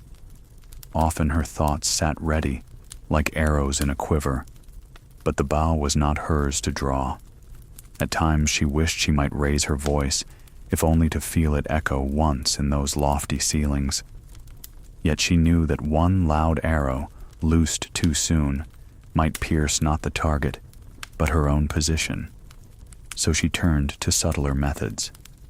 She learned which counselor's steward carried drafts of speeches, and offered to copy them with a hand steadier than their master's. Into the margins, she slid careful notes, suggestions phrased as clarifications, warnings hidden as queries. By the time the steward returned them, her thoughts had slipped quietly into words that would be spoken by others. When applause followed, she sat silent, content to let the wall believe it had held. The most painful test came when famine struck a southern province after 3 months of drought. Reports told of withered fields, riverbeds cracked like old pottery, and villagers selling heirlooms for sacks of millet. Relief was delayed, as officials debated whether the province had mismanaged its stores. She drafted a petition urging immediate aid, arguing that to delay was to lose twice, once in grain, once in loyalty. But when she presented it, the reply was smooth, immovable. "This matter belongs to ministers." The barrier tightened around her like a closing fist. She left the chamber with her scroll still in hand, heart heavy. That night, she lay awake, listening to the palace breathing. Distant dogs, wind scraping roof tiles, the clink of a guard's spear on stone. Somewhere far away, children were crying from hunger, and her words lay silenced in her lap. Yet even in silence, she found a path. Through a friend in the Empress's household, she arranged for Buddhist monasteries to send grain southward, presenting the gesture as an offering of compassion rather than policy. Within weeks, caravans wound down the river road, their banners marked not with imperial seals, but with lotus blossoms. It was a loophole, a mercy smuggled past the barrier under the guise of prayer. The people ate, the officials wrote their reports, the empire turned another season. No edict bore her name, but in the smoke of kitchen fires rekindled, she imagined gratitude carried on the wind. She began to see that the barrier could not be shattered all at once. To strike it head-on would be to bloody her own hands. Instead, she sought the hairline cracks, the soft seams where tradition and necessity failed to match. Each time she widened a gap, through efficiency, through kindness, through the careful disguise of her ideas as someone else's. The wall weakened, grain by grain. Still, the barrier whispered to her. In gatherings, she felt the weight of eyes, not hostile but measuring, as if to say, "How far can you walk before you are stopped?" She carried that question within her, not as dread, but as compass. She would test each boundary, not to break rules for their own sake, but to prove that a woman's worth was not measured by silence alone. One winter morning, as snow sifted lightly into the courtyards, she traced her finger along the frost on her window lattice.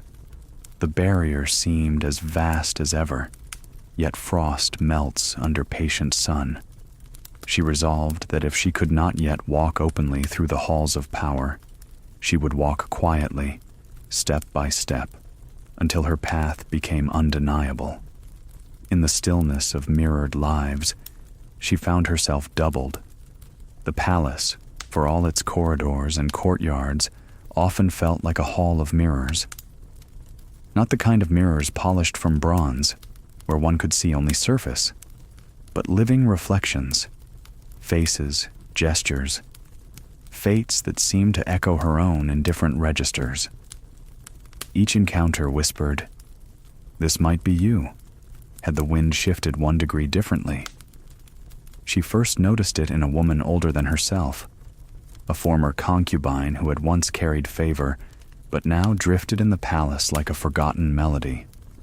Lady An had eyes still bright, though her back stooped from long hours bent over embroidery. The younger girls treated her kindly but distantly, as one treats an artifact, respected, admired, but no longer alive in the present tense. One afternoon, while lamps were trimmed, Lady Anne motioned for her to sit. The older woman's fingers held a needle, but her voice carried the cadence of someone sewing memory instead. "I once thought kindness was enough," she said. "The emperor praised my quiet ways, but time praises only the next voice. When you are no longer the newest song, silence becomes your cage." Wu listened, her hands folded in her lap, her heart oddly stirred. She saw in Lady Anne a reflection not of herself now, but of what she might become if she mistook favor for permanence. When she rose to leave, she bowed deeply, not only for respect, but for warning received. That night, as the candles guttered, she whispered inwardly, "I will not allow myself to vanish when the music shifts." Another reflection came in the form of a young maid, scarcely more than a child, sent from a distant province to serve in the scullery.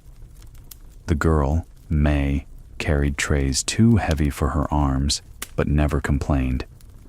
Once, Wu found her asleep against a barrel, a tray balanced precariously beside her, exhaustion written in the slack of her face. Instead of waking her with rebuke, Wu covered the tray with a cloth and left quietly. Later, she arranged for May's duties to be shared more evenly, disguised as an efficiency trial suggested to the stewards. May never knew who had eased her burden, but her renewed energy rippled outward. Dishes washed with greater care, laughter returning to the scullery, quarrels settling before they began. In May's weary posture, Wu saw herself at the edge of collapse, should she ever fail to guard her own strength.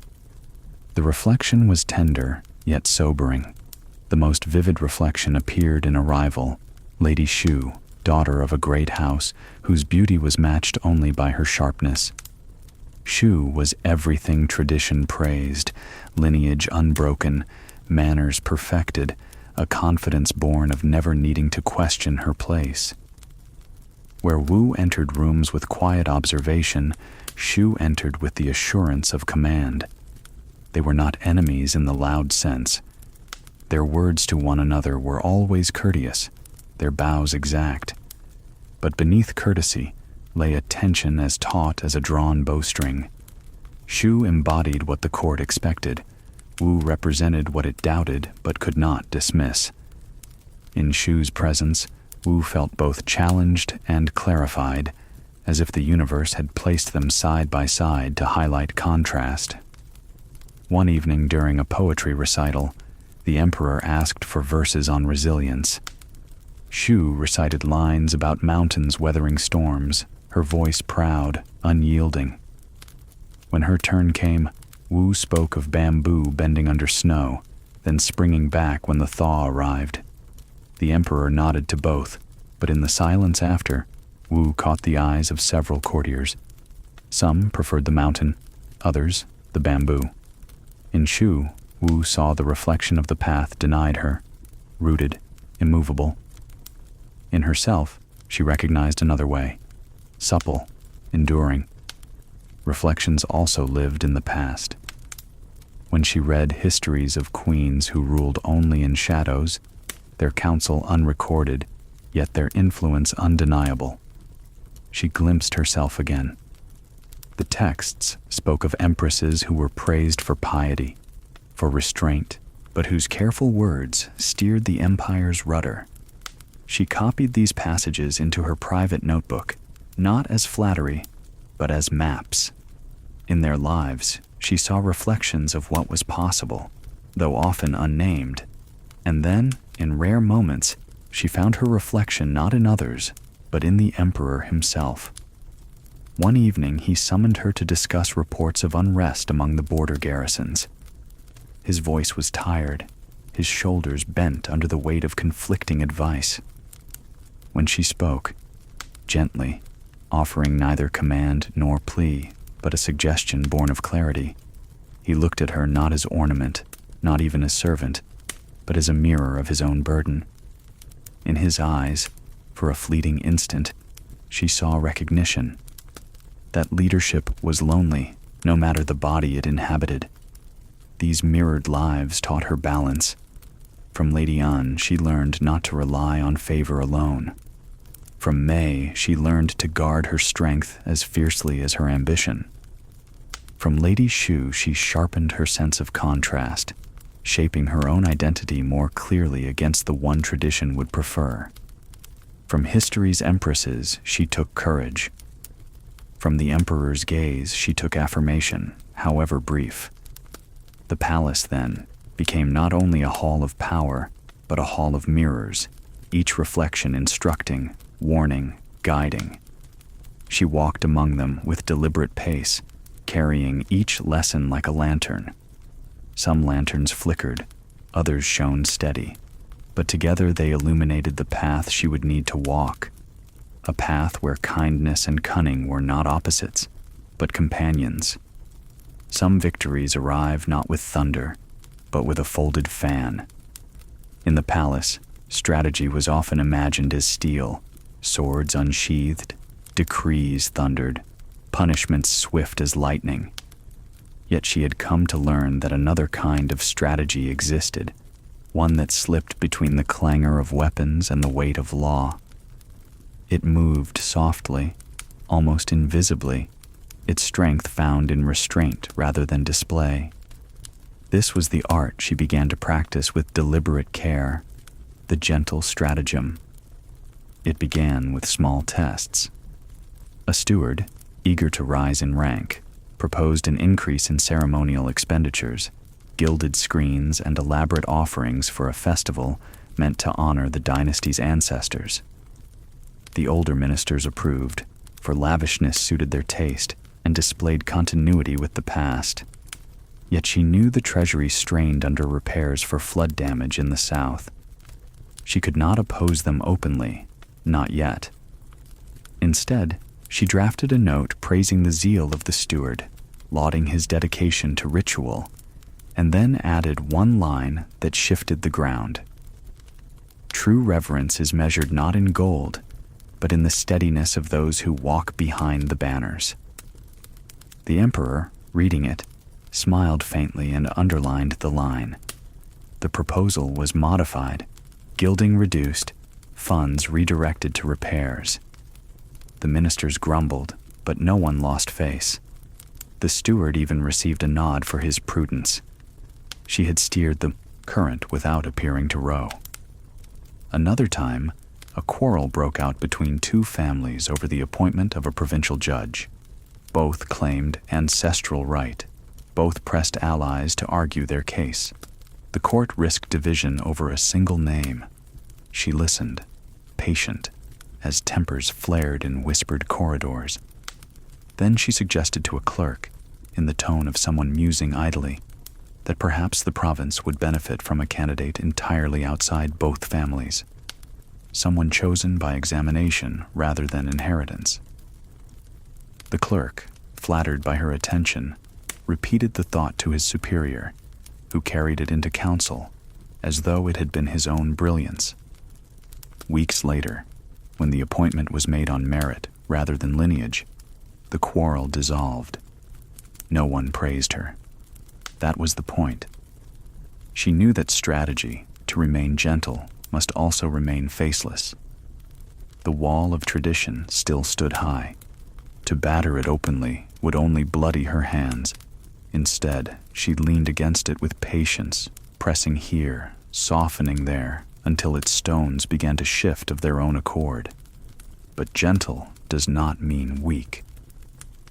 She understood this clearly one evening when word spread that Lady Shu, the proud rival whose confidence shone like polished jade, had begun gathering supporters for a scheme to dominate the poetry recitals, those subtle stages where favor could bloom or wither. Shu planned to monopolize themes, rehearsing responses so clever that no one else could shine beside her. Rather than confronting Shu, Wu prepared differently. She chose silence during rehearsals, offering no glimpse of her own verses.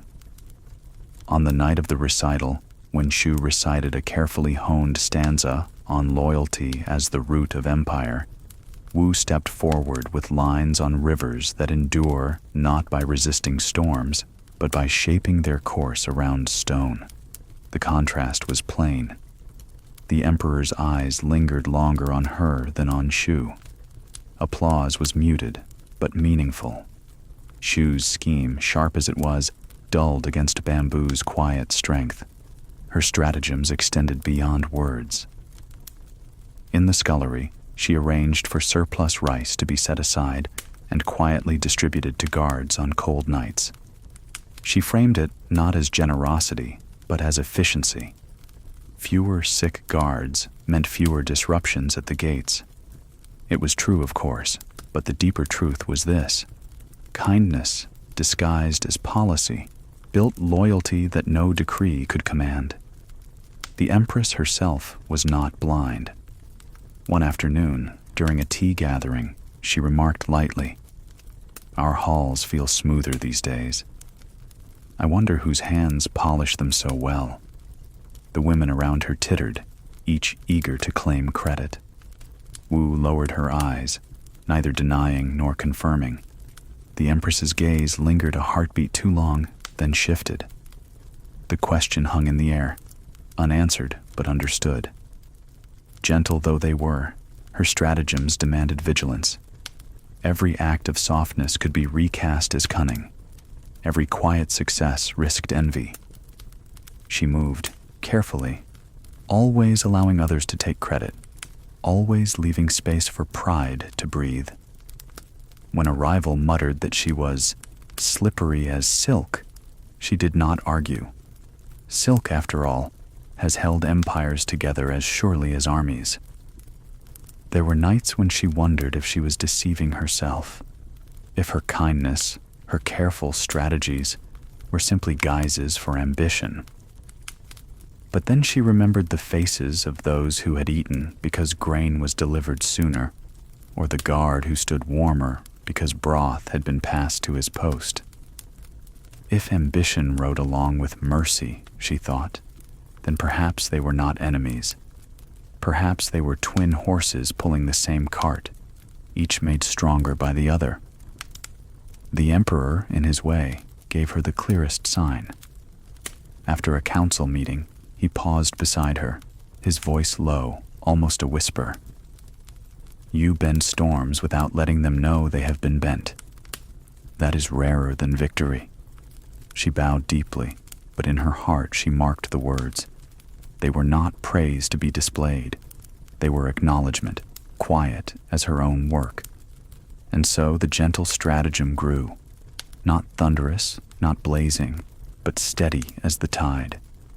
It was not the kind of strategy chroniclers would carve into tablets, but it was the kind that would keep her alive, and more than alive, when louder voices fell silent. Sometimes the highest summit is reached in silence. The seasons of the palace had their own calendar, separate from the farmer's almanacs or the monk's scrolls. Spring arrived not with blossoms, but with the shuffle of new courtiers in fresh silk. Summer came with the drumming of petitions stacked like thunderclouds. Autumn revealed itself in the sudden thinning of favored faces, banishments, retirements, quiet disappearances. And winter? Winter was the hush after rumors froze into certainty. It was during such a winter that she realized she had climbed to a peak, though the climb had been so gradual that the summit surprised her. The Emperor's trust, once measured in glances and underlined notes, had deepened. He now summoned her not only for readings, but for counsel, always private, always framed as conversation, never proclamation. He would ask, what did the officials mean in their silence? Which policy would leave the fewest bruises? Which rival could be appeased without loss of face? She answered with care, never rushing, never sounding certain, always leaving space for his authority to bloom. Yet with each exchange, she felt the balance shift. Decisions carried her fingerprints, though no one could trace the lines. And in this invisibility, she discovered the paradox of power. It grew sharpest when it left the faintest shadow. The court began to sense it. Not in declarations, she held none, but in the way her presence altered the air. A minister, once careless in his words around her, now measured them. A rival, once mocking, now withheld comment. Servants adjusted their tone, half in respect, half in fear of unseen strings. Whispers spread, not of beauty or charm, but of something harder to name. Influence that had no title, authority that signed nothing but seemed to sign everything. And yet, at this height, the air was thin. She felt it most at night, lying on her mat with the candle guttering low. Her victories were quiet, but so too were her doubts. Had she climbed too far to return? Was the summit a place to rest, or a place to be exposed? The quiet peak offered no answer, only the cold clarity of stars beyond the lattice. One incident crystallized the tension. A petition arrived from the western provinces, where soldiers complained of unpaid wages. The ministers dismissed it, citing strained coffers and the need to prioritize temple restorations. She knew well what unpaid soldiers could become. Restless blades without scabbards, loyalty fraying like old rope. She drafted her advice carefully, suggesting a compromise. Pay half the wages now, promise the rest with interest after the harvest. She placed the scroll discreetly where the emperor would see it. Days later, the council announced the very policy, attributed to a senior minister. Soldiers received coin enough to still their anger. Temples kept their gold leaf, and the empire slept a little easier. The minister basked in praise. She sat silent. But when the emperor caught her eye in passing, his slight nod told her who truly stood upon the ridge of that decision. At this quiet peak, she saw reflections of her younger self.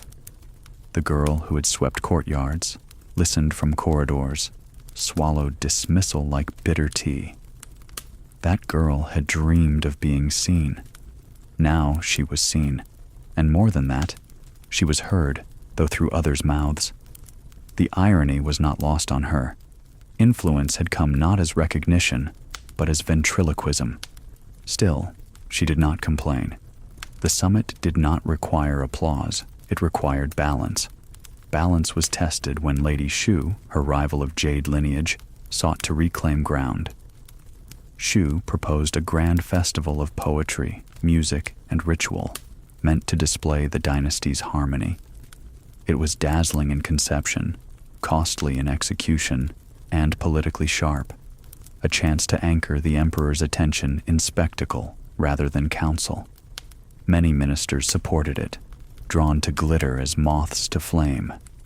Wu said nothing publicly, but privately, she arranged for reports of famine in distant hamlets to circulate quietly before the festival vote. She did not write them. She merely ensured they arrived in the right hands at the right moment.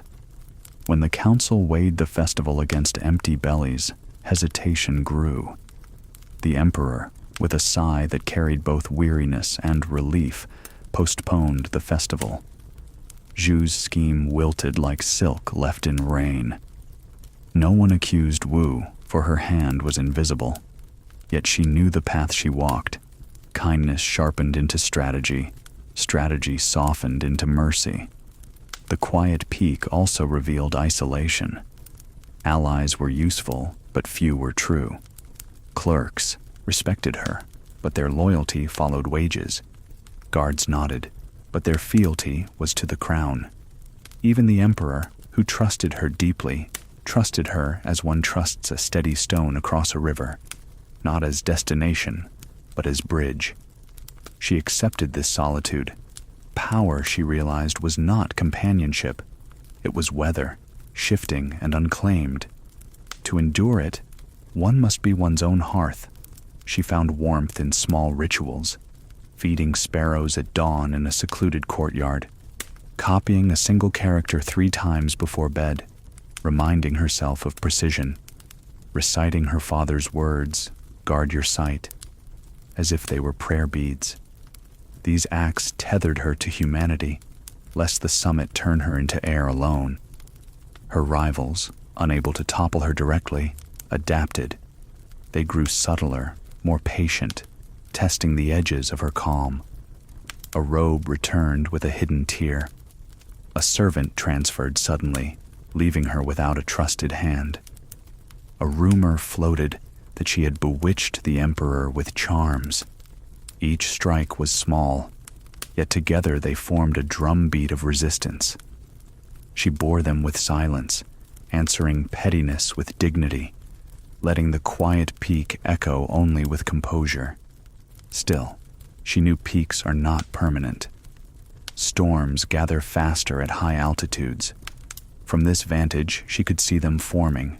The restlessness of aristocrats, the unease of traditionalists, the ambitions of rivals who measured their days in her shadow. She prepared not by sharpening swords, but by sharpening patience, weaving networks of gratitude, ensuring that when winds rose, the bamboo would bend but not break. On the coldest night of that winter, she stood at her window, breath fogging the glass. Below, the palace roofs stretched like dark waves, each tile holding secrets older than her family name. She whispered, not as vow, but as observation.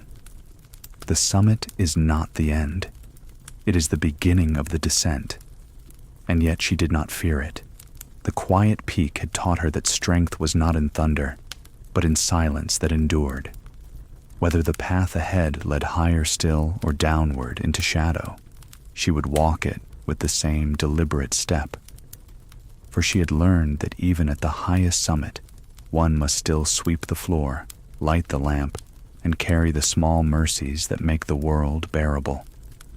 Some storms announce themselves with silence before thunder. The palace was never truly quiet. Even in winter's hush, there were footsteps in corridors, petitions shuffled at dawn, the rustle of silk in waiting chambers. Yet beneath this surface rhythm, she began to notice another sound, not spoken, not written, but felt. It was the weight of pause before thunder, the silence that holds its breath when a storm waits just beyond the horizon. At first it came as fragments, a clerk hesitant before greeting her, a minister lowering his voice mid-sentence when she entered, a servant whispering prayers too long while lighting incense. The fragments were small, ignorable perhaps, but together they formed a texture, a new grain in the wood of the palace, something gathering. The storm did not roar in banners or swords, not yet. It brewed in gatherings called study circles, where aristocrats pretended to recite Confucian classics, but in truth rehearsed old hierarchies, convincing themselves that a woman at the heart of the empire was a fracture in heaven's order. She received reports through her growing intelligence web, each account phrased with care, as if the ink itself feared reprisal. Her first instinct was to strike, call them out, scatter the meetings, punish the whisperers. But her memory recalled Lady Anne, the older concubine who had warned that silence could be cage or weapon. If she struck too soon, she would confirm their murmurs, that she was power-hungry, that she ruled through fear. No, this storm must be weathered differently. She adopted stillness. When whispers rose, she let them float unanswered. When rivals exchanged looks, she met them with courtesy.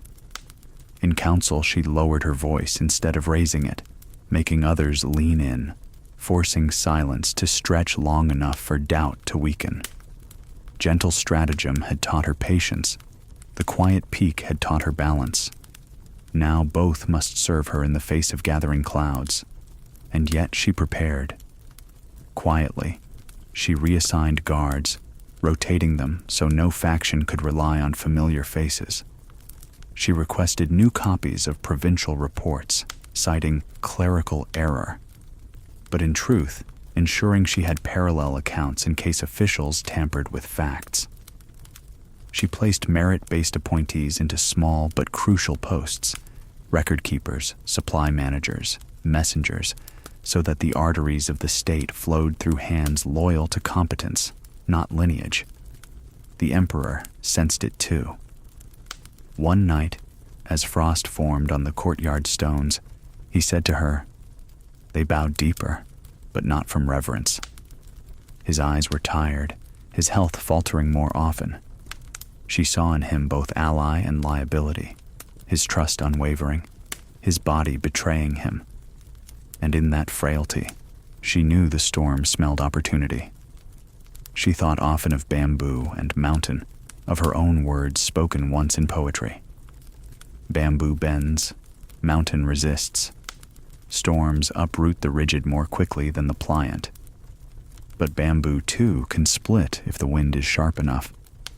Each evening she walked the courtyard slowly, memorizing the rhythm of her own breath, training herself to remain supple when the gale arrived. It arrived in rumors first, sharp as winter hail. They said she had bewitched the emperor with potions, that her scrolls contained spells rather than counsel. They said soldiers whispered her name with mockery, that commoners laughed at the idea of a woman steering the empire. She knew most of these lies were crafted in the same rooms where study continued. But lies, once loosed, behave like wildfire, hungry for dry grass. Her answer was not proclamation, but demonstration. She ensured that shipments of grain reached famine-hit villages before rumor did. She oversaw repairs to riverbanks where floods had threatened. Each act whispered louder than lies. Competence is not sorcery, but salvation. Slowly, farmers carried news of relief rather than scandal. A soldier whose wages were paid did not care if his commander's wisdom came from man or woman. Still, the storm gathered. The Kui family, old as the dynasty's roots, began weaving alliances with retired generals, men who carried nostalgia for campaigns past. Their gatherings swelled. Her spies reported that maps were unrolled, names whispered with too much eagerness. Not rebellion yet, but rehearsal. She faced a choice. Expose them now and risk the charge of paranoia, or wait until they stepped into daylight. She chose to wait. The quiet peak had shown her that storms reveal themselves fully only when patience allows. She would let them gather thunder, so that when lightning struck, no one could deny its target. At times, fear touched her. Alone at night, listening to the faint creak of eaves and wind, she thought of downfall, not only hers, but of those who had tied their hopes to her. The young maid May, the merit-based officials, the farmers who had cheered grain arriving on time. Their fate clung to hers now. If she fell, so might the reforms that had begun to breathe life into the empire's lungs. yet fear sharpened resolve. She remembered her father's advice, guard your sight. So she watched the way officials arranged their robes when they spoke, how long they held bows, which servants lingered too close to doors. Each detail became weather, each gesture part of the storm's forecast. And in watching, she saw something unexpected. Cracks in the storm itself. Not all aristocrats agreed. Some feared chaos more than her rule. Not all generals yearned for rebellion. Some were weary, craving rest rather than battle. The storm, though loud, was not unified. This was her opening. She began to sow division, not loudly, but like seeds hidden in soil. To one faction she sent compliments on their loyalty, to another quiet warnings of overreach. To some generals she sent gifts of silk, reminding them that peace paid better than war. To certain scholars she offered funding for temples, hinting that spiritual order required stability. Slowly, suspicion sprouted among her enemies. In their thunderheads, lightning began to clash with lightning. The lurking storm had not yet broken, but she no longer feared it wholly, for she saw in its shadows not only danger, but opportunity, a chance to prove that endurance and intelligence could hold where brute force faltered. The storm would come, yes, but she would be waiting, lantern lit, bamboo steady. Whispers can travel farther than banners carried in the wind. The palace was built for spectacle. Arches meant to amplify ceremony, courtyards wide enough to parade armies, halls echoing with the grandeur of empire. Yet its true life, its secret pulse, was not in the clamor of drums or proclamations.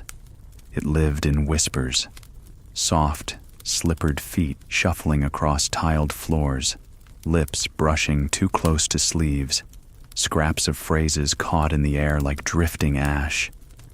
Whispers had always been part of her world, but now, after the storm had begun to gather, they seemed louder, more insistent.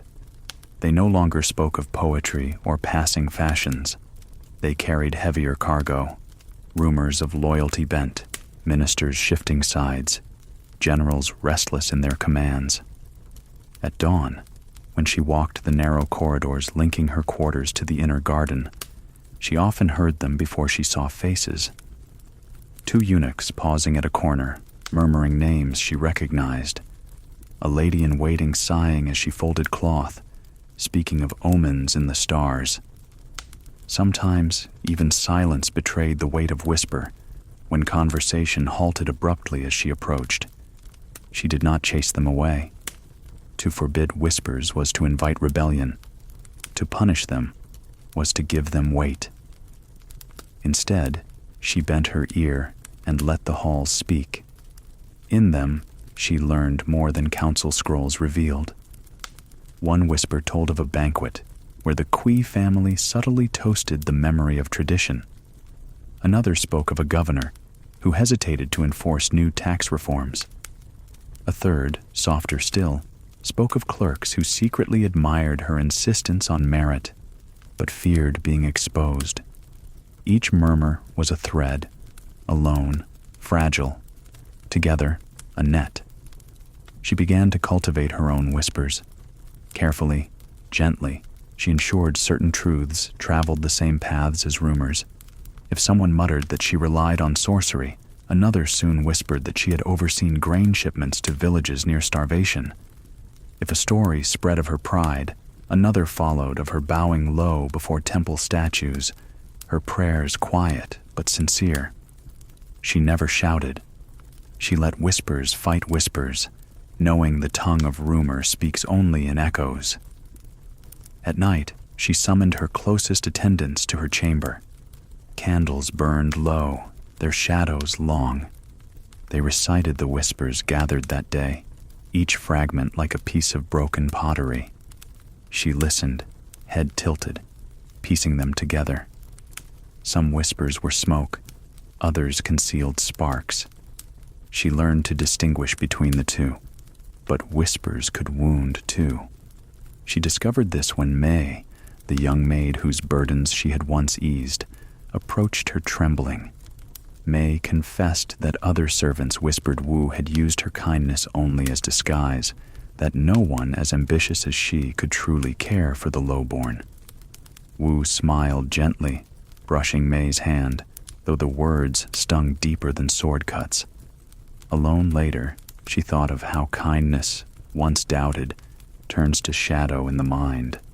Still, she told herself, even shadows prove there is light somewhere near. The emperor himself was not deaf to whispers. He grew weary of hearing murmurs ripple through chambers like gnats over water. One evening he said, half to her, half to the night, "A ruler cannot command silence, only obedience. But you, how do you command hearts?" She did not answer, for the truth was, she did not command them. She tended them, like fragile lanterns in wind. Lady Shu, ever her rival, wielded whispers like daggers. Shu smiled in public, bowed gracefully, but behind fans she allowed comments to slip, about impropriety, about imbalance in heaven's design. Wu never countered directly. To do so would acknowledge the blade. Instead, she arranged for Shu's allies to hear quiet reports of Shu's extravagance, her overspending on robes and jewels. Soon enough, ministers muttered about Shu's indulgence instead, whispers undone by whispers. Yet even as she mastered the art, she feared it. For whispers are like rivers. They shape stone slowly but relentlessly. A palace built on whispers could not stand forever unless anchored by something heavier. She reminded herself constantly, deeds must speak louder than air. So she kept her focus on policies, on soldiers fed, rivers managed, justice steadied. If the empire lived in whispers, at least its survival lived in action. There was one moment, however, when whispers nearly broke her resolve. A rumor spread that she had plotted against the Empress herself. It reached the Empress's ears, and for days their shared courtyards grew colder, conversations fewer. Wu feared exile, or worse. But when she approached humbly, offering to recite sutras together for the Emperor's health, the Empress's eyes softened. The rumor had not rooted deeply enough. Wu knew then, trust must be watered constantly, for drought comes quickly in palaces built on whispers. Over time, she learned to treat the palace like an instrument, each whisper a string to be tuned.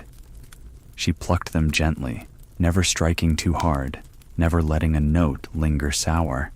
Her hallways became not enemies, but allies, so long as she listened more than she spoke.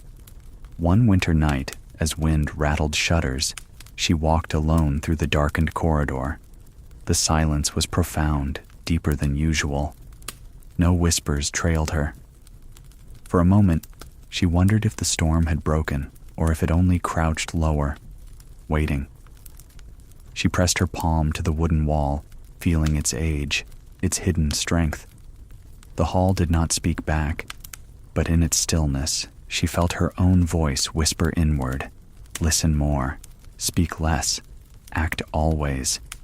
And so she carried herself forward, not silencing the whispers, not fearing them, but weaving them into her fabric of rule, thread by thread, breath by breath.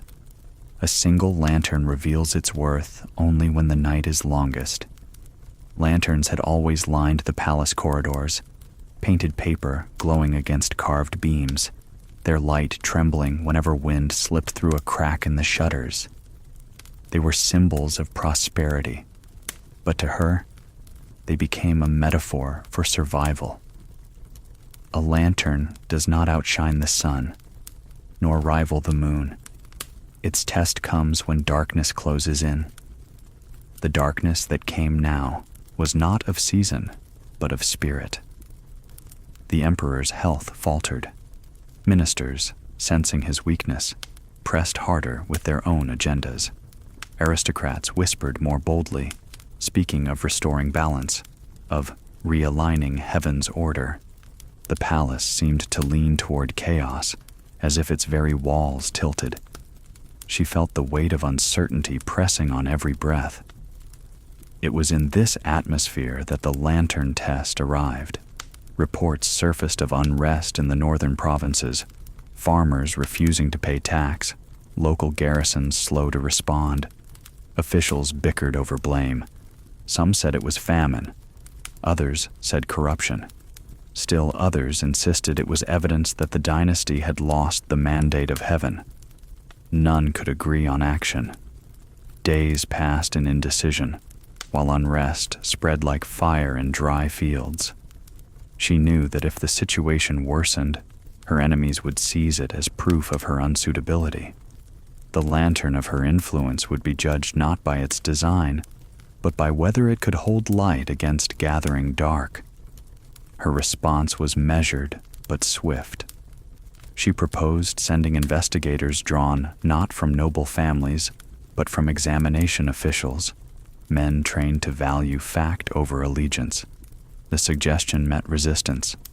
Aristocrats balked at outsiders prying into their provinces, but she framed it gently. Surely truth is the only offering heaven respects. Reluctantly, the emperor agreed. The investigators returned weeks later with reports grim but clarifying. Yes, famine had struck. Yes, corruption had deepened.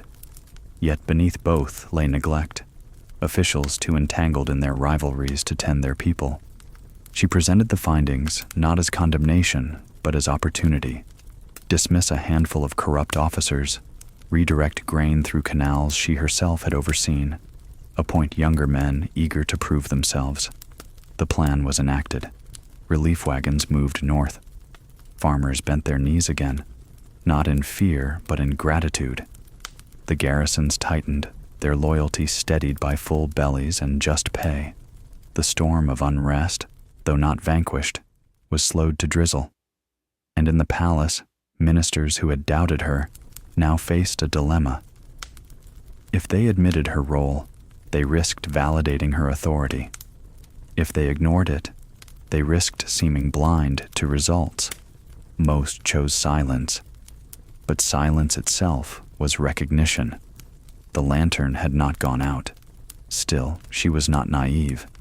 Every test passed invited a harsher one. And indeed, as the provinces calmed, whispers spread anew. That she had orchestrated the famine to demonstrate her necessity. That she had bribed investigators. That she meant to weaken noble families through reforms disguised as mercy. Lies multiplied, their smoke curling even into chambers where incense was supposed to cleanse the air. Her answer was not words, but another lantern, this one lit in ceremony. On the festival of the first full moon, she personally organized a procession of lights.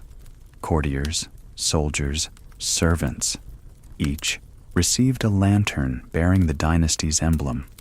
Together, thousands of small lights filled the palace grounds, their glow spilling over walls into the city beyond. She walked among them, holding no grand torch, only a simple lantern. People saw her not as sorceress, not as tyrant, but as one figure walking with many. The symbolism was deliberate. My light is only strong because yours burn with it. For a night, suspicion dimmed, replaced by awe. The whispers could not entirely vanish, but they faltered against the sight of so many steady flames. Yet the test was not over. Shortly after, a group of conspirators, servants of old families, were discovered hoarding weapons in storerooms beneath the palace. Their plan was clumsy, doomed to fail, but it revealed something chilling. Desperation had reached the heart of the forbidden city. Her enemies were no longer whispering in halls. They were sharpening blades. The emperor, frail, demanded harsh punishment. Some ministers called for executions, but she counseled restraint. Instead, the conspirators were stripped of titles, their families fined, their names recorded in shame. Harsh enough to deter, merciful enough to avoid martyrdom. It was a choice made not for the conspirators, but for the watching crowd. She wanted them to see not vengeance, but steadiness. The lantern must glow, not flare. At times, she doubted the path. Mercy can be mistaken for weakness, silence for fear. But she remembered the faces of the farmers who had cheered when grain arrived, the guards who carried lanterns in the procession, the clerks who whispered cautious admiration. Their trust, fragile as paper, was worth protecting. She also remembered her father's words, echoing like mantra. Guard your sight. Sight meant not only watching enemies, but seeing herself clearly, acknowledging ambition without losing humanity, embracing strategy without forsaking compassion. To walk blind was to let the lantern go out. One night, alone in her chamber, she lifted a lantern and studied its flickering flame. Paper thin, fragile, and yet the light held back the dark. This is me, she thought, and this is the Empire too. Not invincible, but enduring, so long as care was given, so long as each gust of wind was met with steadiness. The lantern's test was never truly passed. It was ongoing, night after night. But each night she lit it again, and each night it survived. That survival itself was victory. Shadows fall longest when cast by those once trusted. Betrayal in the palace never came announced. It did not stride into the court with banners unfurled or swords drawn. It seeped like ink spilled on silk, spreading quietly until the stain could not be ignored. For her, betrayal was not new. She had long expected it as the companion of ambition. But when it arrived now, in the hush of late winter, it carried a sharper edge because it came from those she had once believed steady. It began with subtle absences. Reports that should have reached her desk arrived late. A steward failed to pass along a message from the provinces. A trusted attendant avoided her eyes. At first, she excused it. Fatigue, illness, oversight. Yet one evening, a letter reached her through indirect channels, a plea from a distant governor warning of unrest in his district. The letter had been delayed weeks, though dated clearly. Someone had held it back. Her intelligence web, so carefully woven, brought news of gatherings in back halls, not only of old aristocrats, but of officials she had raised herself. Men whose careers had blossomed under her reforms now dined in secret with her rivals. They spoke of gratitude, yes, but also of fear, that her light burned too brightly, that heaven would not sanction it. Gratitude had softened into caution, and caution into betrayal. She walked the corridors at dusk, lantern in hand, thinking of bamboo and storms. It was one thing to endure the whispers of rivals, another to feel the floor shift beneath allies' feet. Yet she did not show the weight she carried. Her face remained composed, her steps deliberate, her voice as gentle as always. Invisibility had once been her strength. Now composure was her shield. The Emperor, more fragile by the day, confided in her. I feel the walls bending. Even those who once cheered our decisions now hesitate. His voice trembled, not from age alone, but from doubt. She answered softly, walls bend, but they do not break when the beams are tended.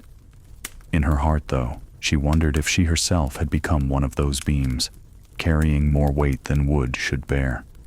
One betrayal struck deeper than all. May, the young maid she had once shielded, was overheard repeating a rumor that Wu had bewitched the Emperor's mind. Whether May believed it or merely echoed others, the words cut. Wu did not punish her. Instead, she summoned the girl, spoke kindly, and released her to serve elsewhere, away from court politics. To keep her close would have been dangerous. To punish her would have been cruelty. Letting go was its own sorrow. The softest betrayal returned with mercy. But mercy could not be her only answer. She began to tighten her circle, limiting access to her chambers, double-checking every scroll, verifying each account through multiple channels. Those who faltered in loyalty found themselves quietly reassigned to distant posts. Betrayal might be a shadow, but shadows vanish when the lantern is guarded close. Lady Shu, as ever, capitalized on the moment. She smiled at gatherings, speaking not of rebellion, but of returning balance. Ministers who once avoided her now lingered near, soothed by her certainty. Wu saw in Shu the shape of betrayal given graceful form, not a dagger, but a smile that pointed elsewhere. Yet within the darkness, she found glimmers of loyalty. A young scribe, overlooked by others, brought her copies of intercepted notes, proving that ministers delayed correspondence. A frontier general, remembering her reforms that had fed his men, sent a private oath of allegiance. Even in betrayal's shadow, light flickered. The trick was to see it, to nurture it, and to remind herself that shadows exist only because light still burns. One evening, while reviewing petitions by candlelight, she paused. The shadows cast by the flame danced across the scrolls, lengthening, twisting. She thought, betrayal is like this. It cannot exist without light. It feeds upon trust, upon proximity. The farther from me, the smaller it becomes. But the closer, oh, the closer, it looms. Her strategy shifted. No longer did she try to extinguish betrayal outright. Instead, she sought to cast it farther away. Those who doubted her found themselves posted to distant provinces, where their shadows shrank in reach. Those who remained near were tested quietly through small acts, delays engineered, tasks given to see if their loyalty held. It was not vengeance, it was vigilance. Still, she knew betrayal was not only a threat, but a teacher. It reminded her that trust must be weighed carefully, that gratitude can sour, that even lanterns cast shadows. Without betrayal, perhaps she would have grown complacent, imagining loyalty eternal. Now she knew better. Nothing in the palace was eternal, except change. The final test came during a council session, when a proposal was introduced to divert military funds toward temple renovations. It was a trap. She recognized the handwriting of her own former protege among the drafters. If she opposed, they would accuse her of disrespecting heaven. If she agreed, soldiers would starve and revolt. For a moment, she felt the weight of betrayal pressing like stone. Her answer was quiet, but devastating. She rose, bowed, and said, "To honor heaven, we must preserve what heaven entrusted us, the people. Temples honor gods with incense. Soldiers honor them with peace." Her words spread through the chamber like ripples on water. Silence followed. Even those who plotted against her could not argue. The proposal collapsed. The protege's betrayal had revealed itself, but her light had endured. That night she walked alone in the garden, frost glittering on stone lanterns. She whispered to herself, "Shadows betray, but light defines them." The lesson was bitter, but it steadied her, for she understood now. To rule was not to avoid betrayal, but to outlast it. Reckoning does not always arrive with shouts. Sometimes it enters on quiet feet. The empire had grown accustomed to thunder. In its long history, reckoning often came through war drums echoing down valleys, through armies massed in dust storms, through declarations carved into stone. But in her reign, the reckoning that gathered came differently. No armies crossed the gates. No banners flared against the horizon. It came softly, silently, like footsteps muffled in snow. By this time, the storm of whispers, betrayals, and rivalries had worn grooves into her heart. She knew the palace was not simply stone and wood. It was a great stage where every actor played both ally and rival, depending on which light fell upon them. And now, as the emperor's health waned further, the stage was set for a reckoning, not of armies, but of legitimacy itself. It began with a council summoned in midwinter. The halls were heavy with incense, though even the sweet smoke could not cover the tension in the air. Ministers spoke in cautious tones about the emperor's fragility, about the need for continuity. Their words never named her, yet each pause seemed to bend toward her shadow. She sat silent, hands folded, listening as if to the hum of distant bees. Then one minister rose, his voice steady. He proposed a formal review of imperial decrees, a subtle way of questioning decisions made in the emperor's name, and hers. Another followed, suggesting that the court reconsider the balance of roles in governance. Each phrase was a polite blade, sheathed in ritual. None accused directly, yet each spoke to the same truth. A reckoning had arrived. She did not flare with anger. Instead, she let the chamber fill with their murmurs, waited until silence fell heavy. Then she rose. Her robe rustled softly, but in the hush it sounded louder than drums. She bowed first, not to the emperor, but to the court itself. And when she spoke, her voice was low even, but carried like a thread through cloth. "We are gathered," she said, "not because heaven falters, but because we fear it may. Fear makes us small, yet fear, if faced, may also make us clear. Let us not ask if decrees should be reviewed, but if the people have been fed. Let us not ask if roles should be balanced, but if borders have been secured. Let us measure not by custom, but by care." There was no applause, only silence. Yet in that silence lay the reckoning. Her words had shifted the weight of the chamber. For ministers who doubted her could not deny that the empire had indeed been steadied under her hand. Soldiers paid, rivers repaired, famine answered. In place of ritual, she offered results. The court, forced to reckon, had no rebuttal. But reckoning is not only for others. That night, alone, she reckoned with herself. She sat before her small writing desk, lamp flickering, and unrolled her old notes, the early fragments she had written as a concubine, dreams half hidden in ink. She read them slowly, to be more than silence, to shape the current, not drown in it. And she asked herself, had she fulfilled the vow, or had ambition carried her farther than she once imagined? Her answer came not in certainty, but in acceptance. Reckoning is not judgment final and absolute. It is acknowledgement of truth, however incomplete. She admitted her hunger for power, her careful manipulations, her silences that had cut as deeply as words.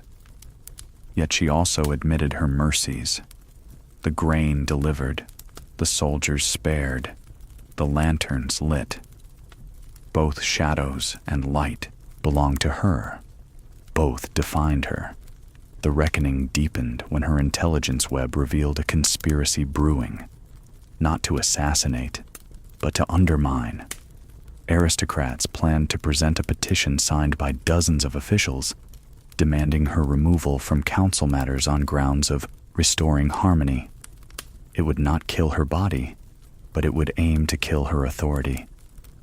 She prepared no armies, no decrees. Instead, she chose silence as her weapon. When the petition was presented, grandly, with courtiers kneeling, she remained utterly still. The emperor, pale and weak, glanced to her.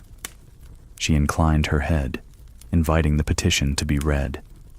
When it ended, she stood, bowed again, and said nothing. The silence stretched, uncomfortable. Ministers shifted, waiting for defense or protest. None came, only stillness, like the pause before snowfall. And in that pause, doubt crept in. If she truly were desperate for power, would she not protest? If she truly feared, would she not rage? By refusing to fight the accusation, she robbed it of its heat. The emperor, sensing the shift, dismissed the petition with a weak wave, calling instead for tea. The reckoning had passed, not with a roar, but with her silence. Yet silence, she knew, is never empty. It carries weight, memory, meaning. The ministers left unsettled, their blades dulled not by blood, but by quiet endurance. The reckoning they had sought for her became, in truth, a reckoning for themselves. Later that week, she walked in the garden, frost crunching underfoot. She paused by a pond rimmed with ice and saw her reflection. For a moment she did not see the concubine she once was, nor the power she now held, but both layered together, ambition and mercy, light and shadow. And she thought, this is the reckoning, not theirs, mine. She lifted a pebble and let it fall upon the ice. The sound echoed faintly, then stilled. So too, she thought, would this moment echo, then fade. But the truth of it, the balance between what she had gained and what she had surrendered, would remain etched within her. Reckoning did not end with the council. It would follow her, as constant as shadow to flame. But for now, she felt steadied. She had faced accusation not with denial, but with quiet truth. She had seen herself without disguise, and in that, she discovered a strength deeper than thunder, the power to endure her own reflection. The horizon is not an ending, but the line where night turns to dawn. The years had moved like tides, each wave erasing what came before, each return bringing some remnant of the past back to shore. Now she stood near the edge of her story, though she would not have spoken of it so plainly. For in the palace, endings were never acknowledged. They arrived quietly, wrapped in ceremony, disguised as continuity. Yet she felt it, the approach of a horizon beyond which even her lantern could not cast light. The emperor's health, long fragile, had dwindled to embers. His eyes, once sharp, now drifted often, clouded with pain. In council, he sat more like a figure of ritual than a sovereign of will. Ministers bowed, but their gazes slid to her. It was no longer pretense. She carried the weight of empire, yet she carried it, knowing horizons draw near. The palace halls had changed too. Once filled with whispers that stung, they now hummed with a quieter awe. Rivals had been scattered or subdued. Petitions were signed with less resistance. The machinery of governance, once prone to fits and cracks, ran smoother under her hand. But this very smoothness unnerved her. Stability, she knew, is often the moment before a shift. She walked the courtyards more often now, her steps slow, her breath visible in the cold. Sparrows still flitted in the eaves, as they had when she first arrived as a concubine. Their presence reminded her that the world beyond palace walls endured regardless of court dramas. Farmers plowed, children played, rivers rose and fell. The empire was larger than her, larger even than the dynasty itself. To serve it had been her purpose, but to control it forever, no one could. One evening, she summoned only a single attendant and asked for an old chest to be opened. Inside were scrolls she had kept since girlhood, her early notes, poems half-written, reflections made during sleepless nights. She read them slowly, her lips moving silently, as if to taste the girl she once had been. The girl who longed to be heard, who dreamed of bending storms, who feared invisibility more than failure. She smiled faintly. How far that girl had come, how much she had paid. Her horizon was not only personal. Beyond the palace, Foreign envoys tested borders, aristocrats plotted anew, young officials eyed her seat with hunger. She knew her reforms would be challenged after her. Some would be reversed, others reshaped, a few perhaps surviving the centuries, but permanence was never her aim. She had sought not immortality, but possibility, to prove that a woman could shape the empire not with beauty alone, but with intelligence, mercy, and resolve. That proof now existed, carved into history like water-cutting stone.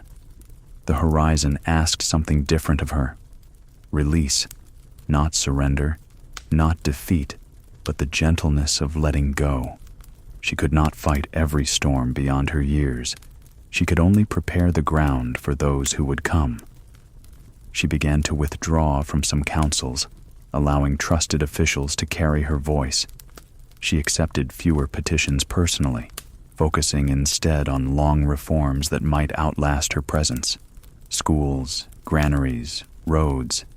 She lit lanterns she would never see shine, trusting they would glow after she was gone.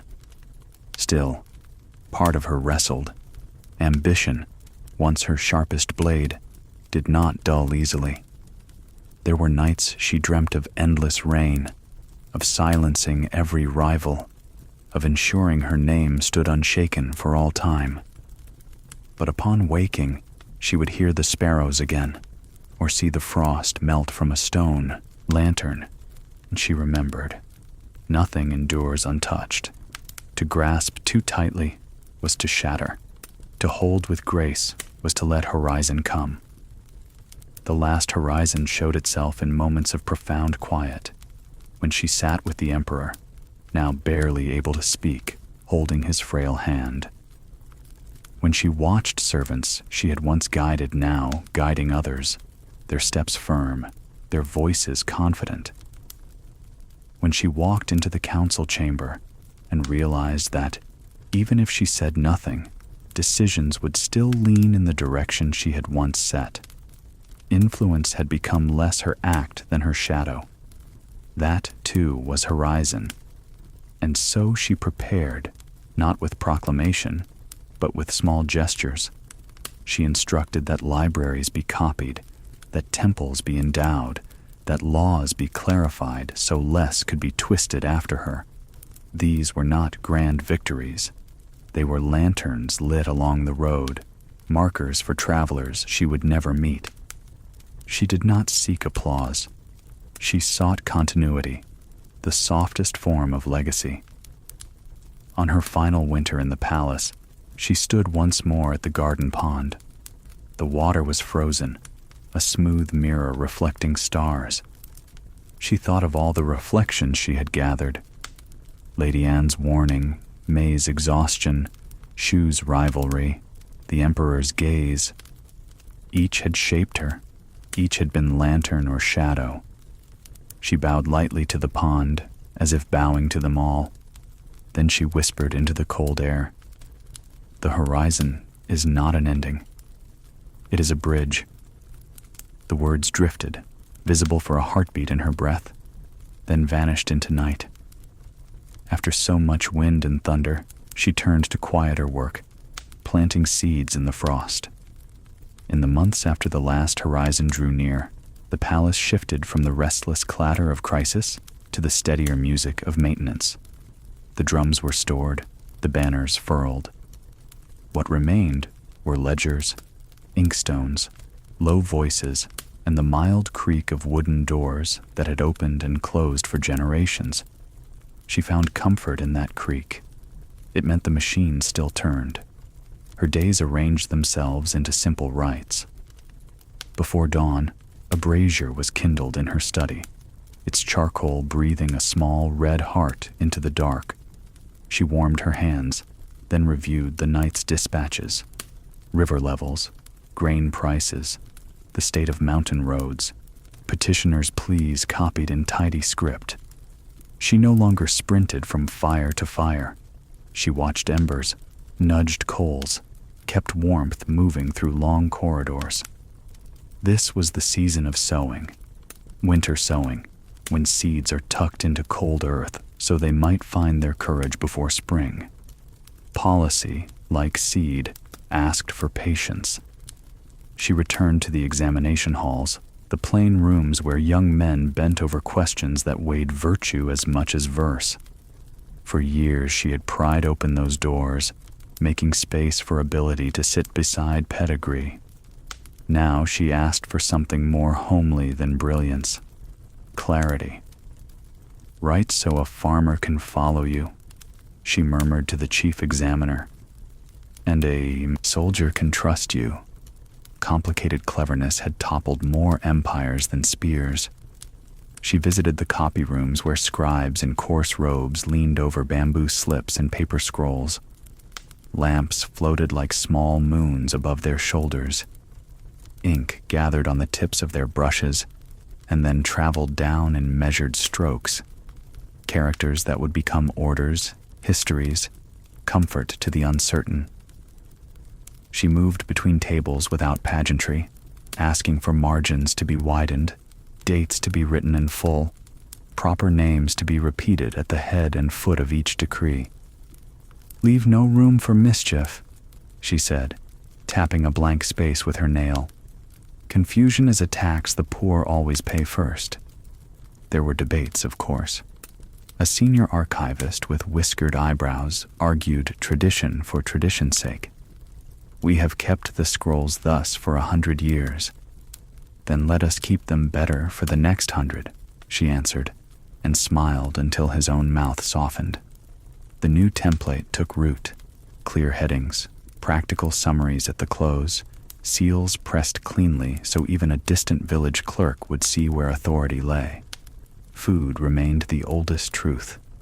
She strengthened the network of ever-normal granaries, those quiet storehouses that sit like patient oxen at the edges of towns.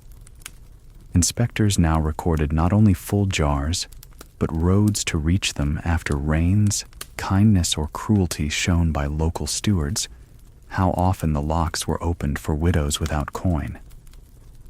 "A good granary," she wrote into a small private memorandum, "is not measured by what it keeps, but by what it releases without shame." The sentence was never carved in stone, never announced. Yet it traveled, because stewards like to repeat lines that make their work feel holy. Teachers and healers, usually summoned in times of plague or festival, were invited to speak in winter courts. A physician described how mothers wrapped infants against wind that found every crack. A teacher spoke of boys who arrived barefoot, minds quick but fingers numb. She listened as if these were matters of state, and they were. She directed that schoolrooms near the northern gates receive thicker mats, that a portion of confiscated silk be boiled into quilts.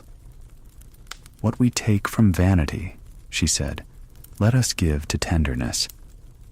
No edict named her. The quilts warmed shoulders anyway. In a narrow office behind the women's quarters, she set a small experiment to work. A room of needles and pens, where palace women, maids who could count quickly, widows with clear eyes, learned to keep lists of grain, write receipts, and draft letters for those who could not write. Nothing grand, nothing that would alarm the loud guardians of custom. But the room's light fell late into evening, and the women's pages were crisp as winter air. A young widow named Su Yin copied numbers with the calm of someone who has learned that order itself is mercy. When asked how she liked the work, Su Yin bowed and said, "I sleep better, lady, now that I can balance a column." Such small dignities are the hinges of peace. She tended the law as one tends a garden gone too lush. Over time, edicts had sprouted like vines, some strangling others, some shading out common sense.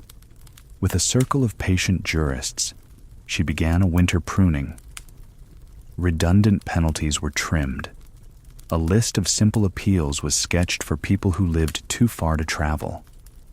Magistrates were reminded that judgment is 2/3 listening.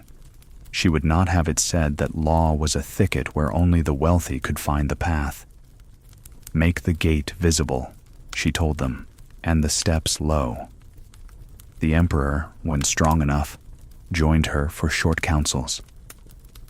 His voice was thinner, but not emptied. Gratitude shone in it like sun on frost. Sometimes he would trace the outline of a character she had written and nod, as if agreeing with its bones. They had learned together the art of quiet government, the sort that leaves more mended than celebrated. She knew that in later chronicles, red ink would splash for battles won and palaces built. She asked only that the quiet line of winter not be forgotten. Full jars, dry beds, roads passable for carts of millet. There were visitors too, envoys with sleeves too stiff, poets with eyes that watched the shape of a sentence as one watches a bird. She welcomed them with tea and stillness, careful to resist both flattery and offense. When a foreign envoy hinted that age had softened the claws of the capital, she laughed so lightly that the jab lost its sting. "Even a cat," she said, "sleeps because it has done enough hunting." Truce, like pride, travels fastest when carried gently. One afternoon, a young magistrate from a river district came with a petition and a tremor in his hands. Bridges in his region had been patched so often they resembled quilts. "Another rain, and we will watch our own reflection go by," he said, trying to be witty and failing. She asked him to sit. They unrolled a map together, smoothed its coils, traced the old paths where caravans once went and might go again. "Build the bridge once," she murmured, "so you need not build it 10 times. Funds were found not by magic, but by moving what did not truly matter. Silk set aside for pageants thinned to feed mortar. The magistrate left with both coin and a list of older masons worth seeking, the kind who knew how stones prefer to lie. If she felt the ache of years, she made friends with it. Ache is a truthful counselor. It does not lie about limits. In the garden, walking slower, she noted which shrubs held their leaves through snow, which birds stayed when others had sense to leave. A thrush with a rough call sang each evening from the same cedar. She began to wait for it, as one waits for a friend whose stories are never new but always needed. Lady Shu, her old reflection in polished jade, still moved in the palace, though with less sharpness. Fashion changes even for rivals. Shu had learned caution and a delicate way of being helpful without admitting she had learned it. They exchanged compliments like lukewarm tea. Wu found that she no longer wanted victory over Shu. She wanted steadiness. Steadiness tastes better, lasts longer, nourishes more. On certain evenings, she allowed herself the luxury of a memory, not of triumph, though those had existed, nor of wounds, which were too many to count. Rather, she remembered small beginnings, the first time she held a brush as more than an ornament, the first time a soldier smiled because pay arrived on time, the first candle she snuffed in a council room after everyone had gone, simply because someone should. These memories sat in her mind like stones along a path, the kind a traveler taps with the foot to be sure the road is still there. A letter arrived from an abbess in a mountain monastery, where winters could be heard long before they were seen. The abbess thanked the court for sending spare blankets last year, and reported that old women now slept without coughing. The letter was written plainly, with no flourishes. At the bottom, a postscript. "We ring the bell at dawn for all souls, but sometimes in the dark we add a tap for those who do not want their names spoken. This winter we have thought of the woman who asked us for nothing but warmth." She closed her eyes and let that line be a pillow. Inside the city, she asked that market dues be collected with an empty bowl on the table. Each seller placed a single coin into that bowl before haggling began. a ritual that reminded both sides that the city itself must eat. "When the bowl is visible," she told the prefect, "bargains are kinder." The prefect returned later with an odd compliment. There had been fewer fights and more laughter near the scales. Even the fishmongers said so, and fishmongers are sparing with praise. She did not speak of legacy. The word sounded like stone to her, too heavy to carry far. She preferred good habits, which move like water, finding their own level, wearing their own channels. Habits require less defense. They arrive in kitchens and keep faith in the dark. She wanted a habit of clear writing, fair measures, bridges that did not tremble, quilts thick enough to make dawn friendly. If names must be attached, let them be the names of places mended, not persons remembered. As the winter deepened, she gathered her circle. Jurists who had learned to prune gently, clerks who punctuated mercy, young officers who measured their own bravery by how rarely they had to use it. She spoke little. They knew what to do. To each she gave a short note in her hand, no more than 5 lines, a reminder to listen long before deciding, to write seed simple, to leave room in every sentence for an ordinary life to enter. A note is not an edict. People tuck notes into sleeves and take them home. On the year's coldest morning, frost drew feathery maps on her lattice. She traced one with a finger and thought how the lines resembled the river system in the west. Then she warmed her hands above the brazier and smiled at the practical magic of heat. How human it is, how stubborn, how it insists on turning fuel into comfort. That is all she had ever tried to do, turn the slow burn of authority into a warmth that reached farther than her own room. The sparrows pecked at crumbs on the sill. A bell sounded far off, the beat that told bakers when to open their shutters. She listened, counted the strokes, and rose to her day, another day of winter sowing. Someone would need a road leveled. Someone would need a letter explained. Someone would need to be told that a simple bowl on a table could make a market kinder. None of this would be written in gold. Much of it would be forgotten by evening. Yet the seeds would remember.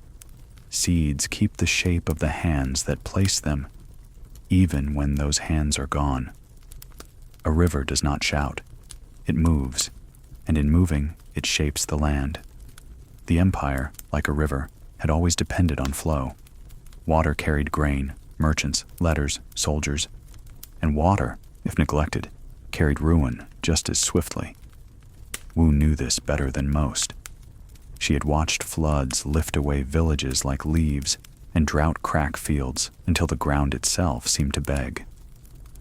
In her later years, she turned more steadily to rivers, not with the grand ambition of taming them entirely, but with the patience of one who understands that steady banks are kinder than proud walls.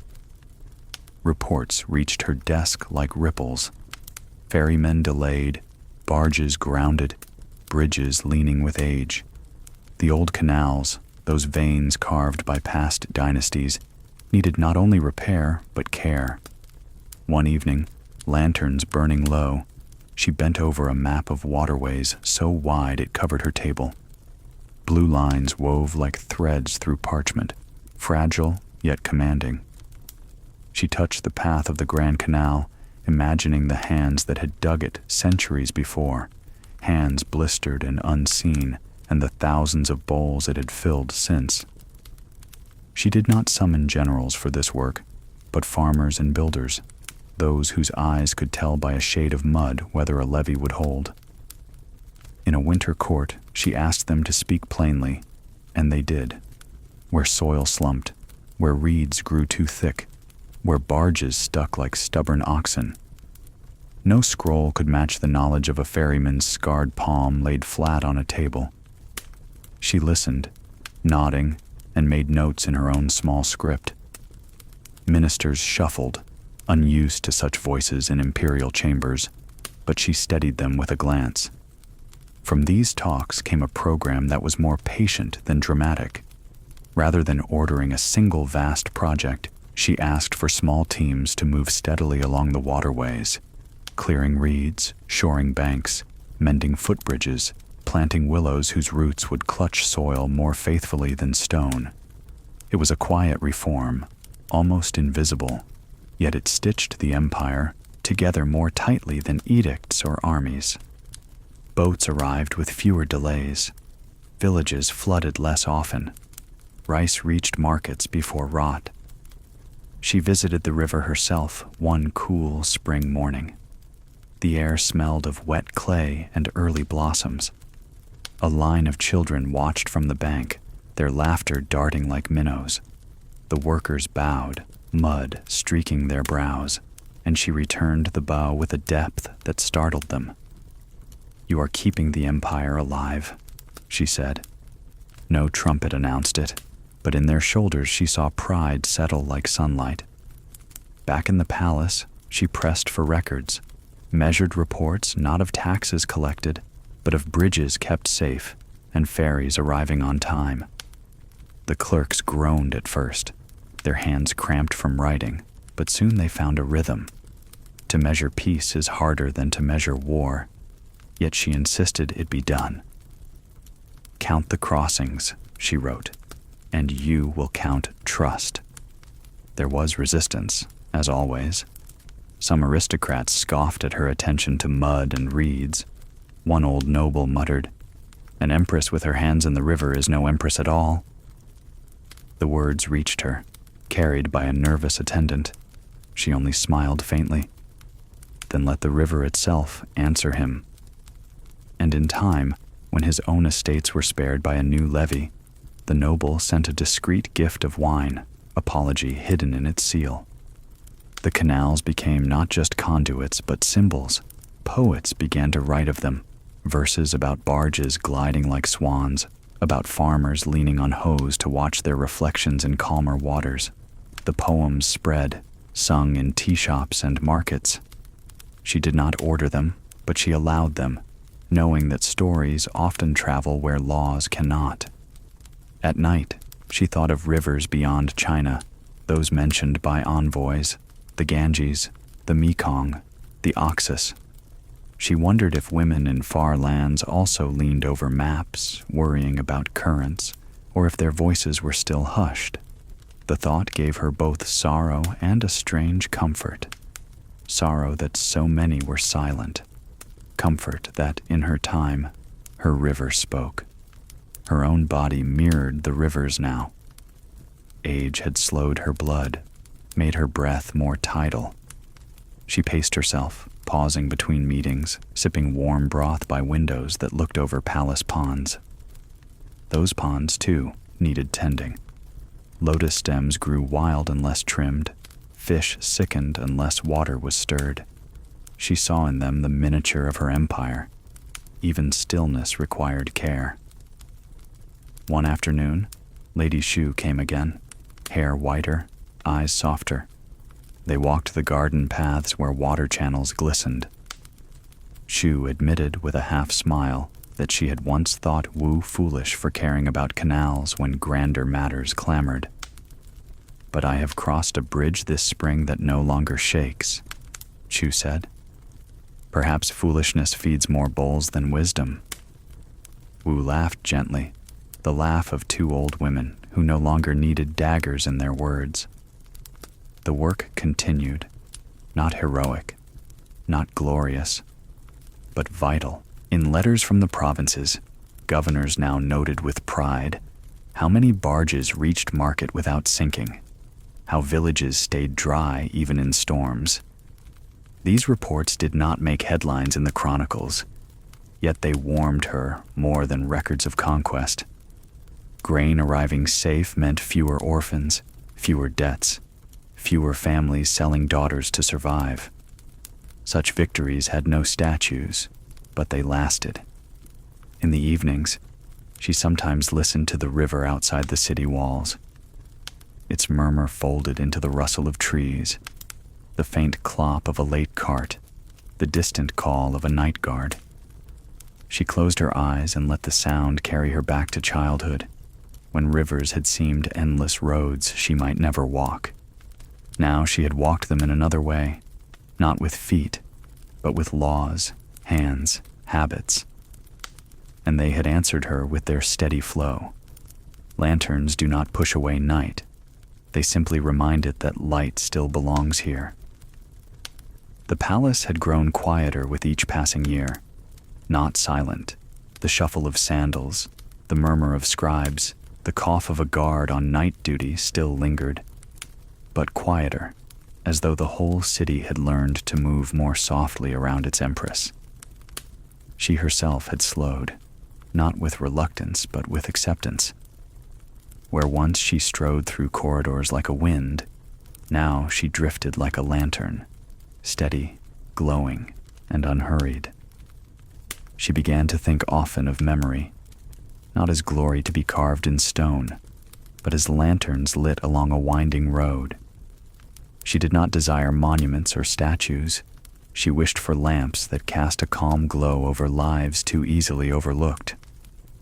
One evening, she asked her attendants to prepare 1,000 small lanterns, each one inscribed not with her name, but with the names of villages, bridges, canals, and granaries mended in her reign. The palace craftsmen bent to the task with wonder. They painted Spring Ferry Bridge, North Granary of Lingzhou, Canal at Yizhou repaired, and many more. When the lanterns were finished, she ordered them released on the river at dusk. The sight startled the city.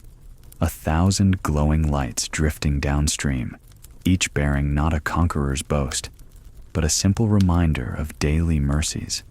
People watched from banks and rooftops, murmuring prayers, pointing out the names of places they knew.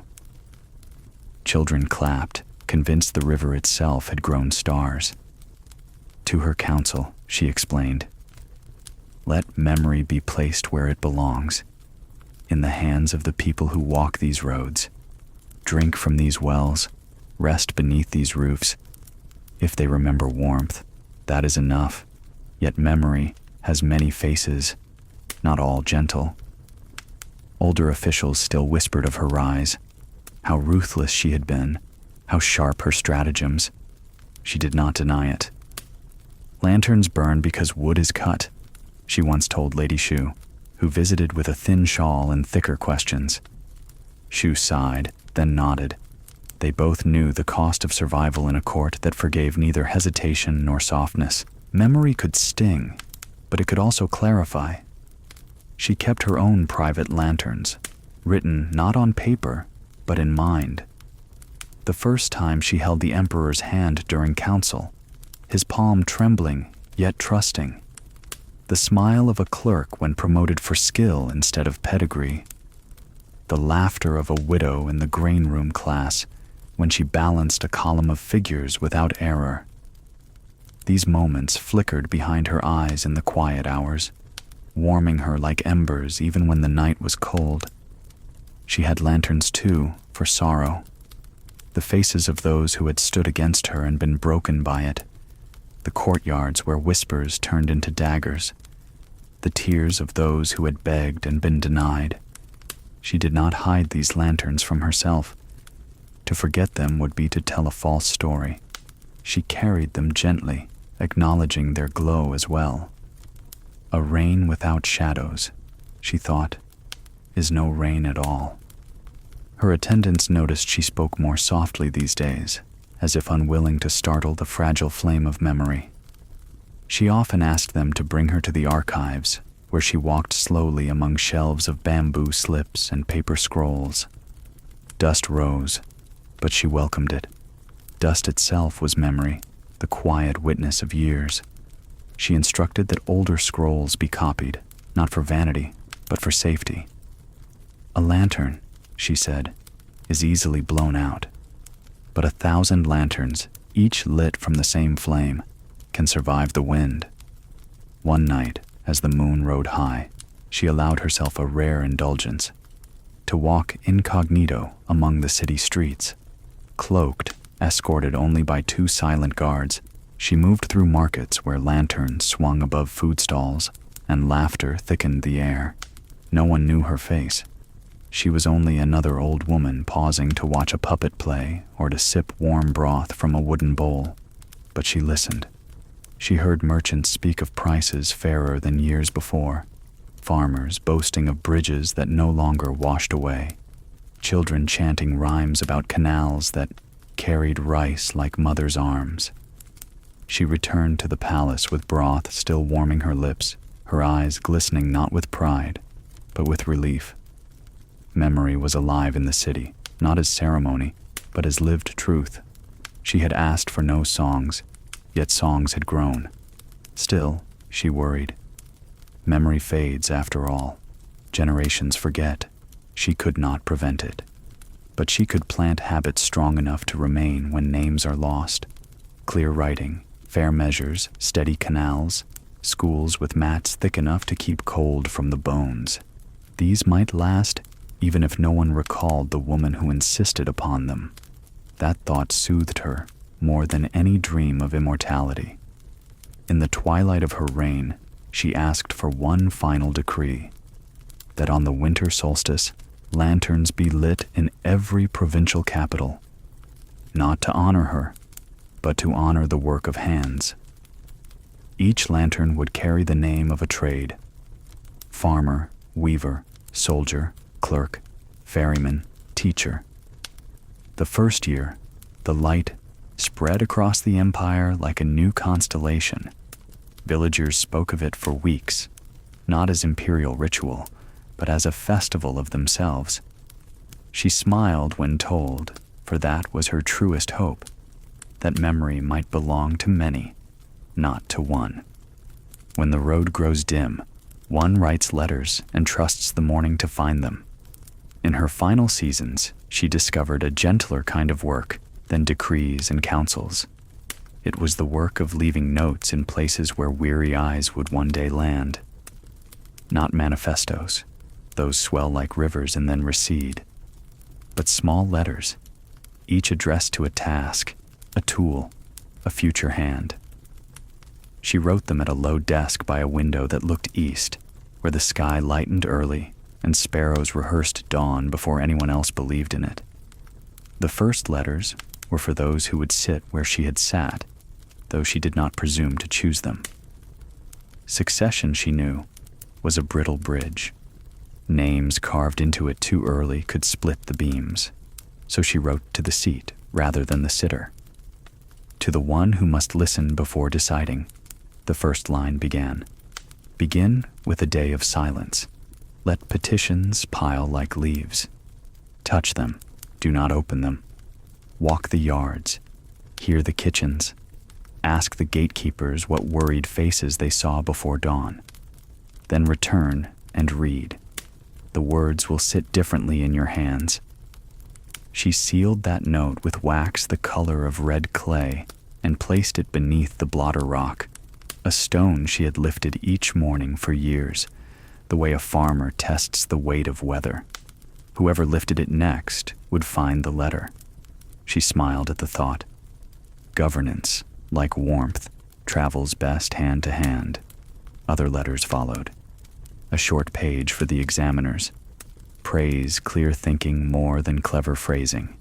Wheat feeds better than peacock feathers. A folded slip for the granary stewards.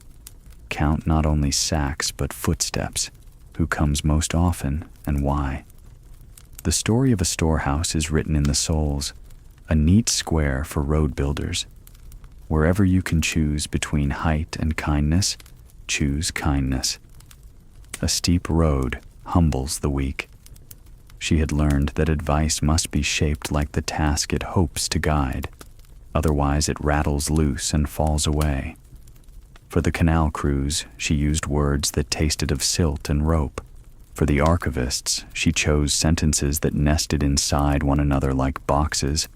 For the midwives, she wrote little more than "thank you" 3 times, because thanks is the shortest river that still reaches the sea. Evenings brought a slower ritual, the circle of younger ministers who came in quietly, as if stepping into a library after hours. They sat on low stools and did not argue. They wondered out loud. She invited the habit of wondering, as others invite dessert. What if a law could be read by candlelight without a clerk? She asked one night. What if a border could be patrolled by respect before it is patrolled by soldiers? Their faces softened in the lamplight. Possibility is the gentlest teacher. Not all wondered kindly.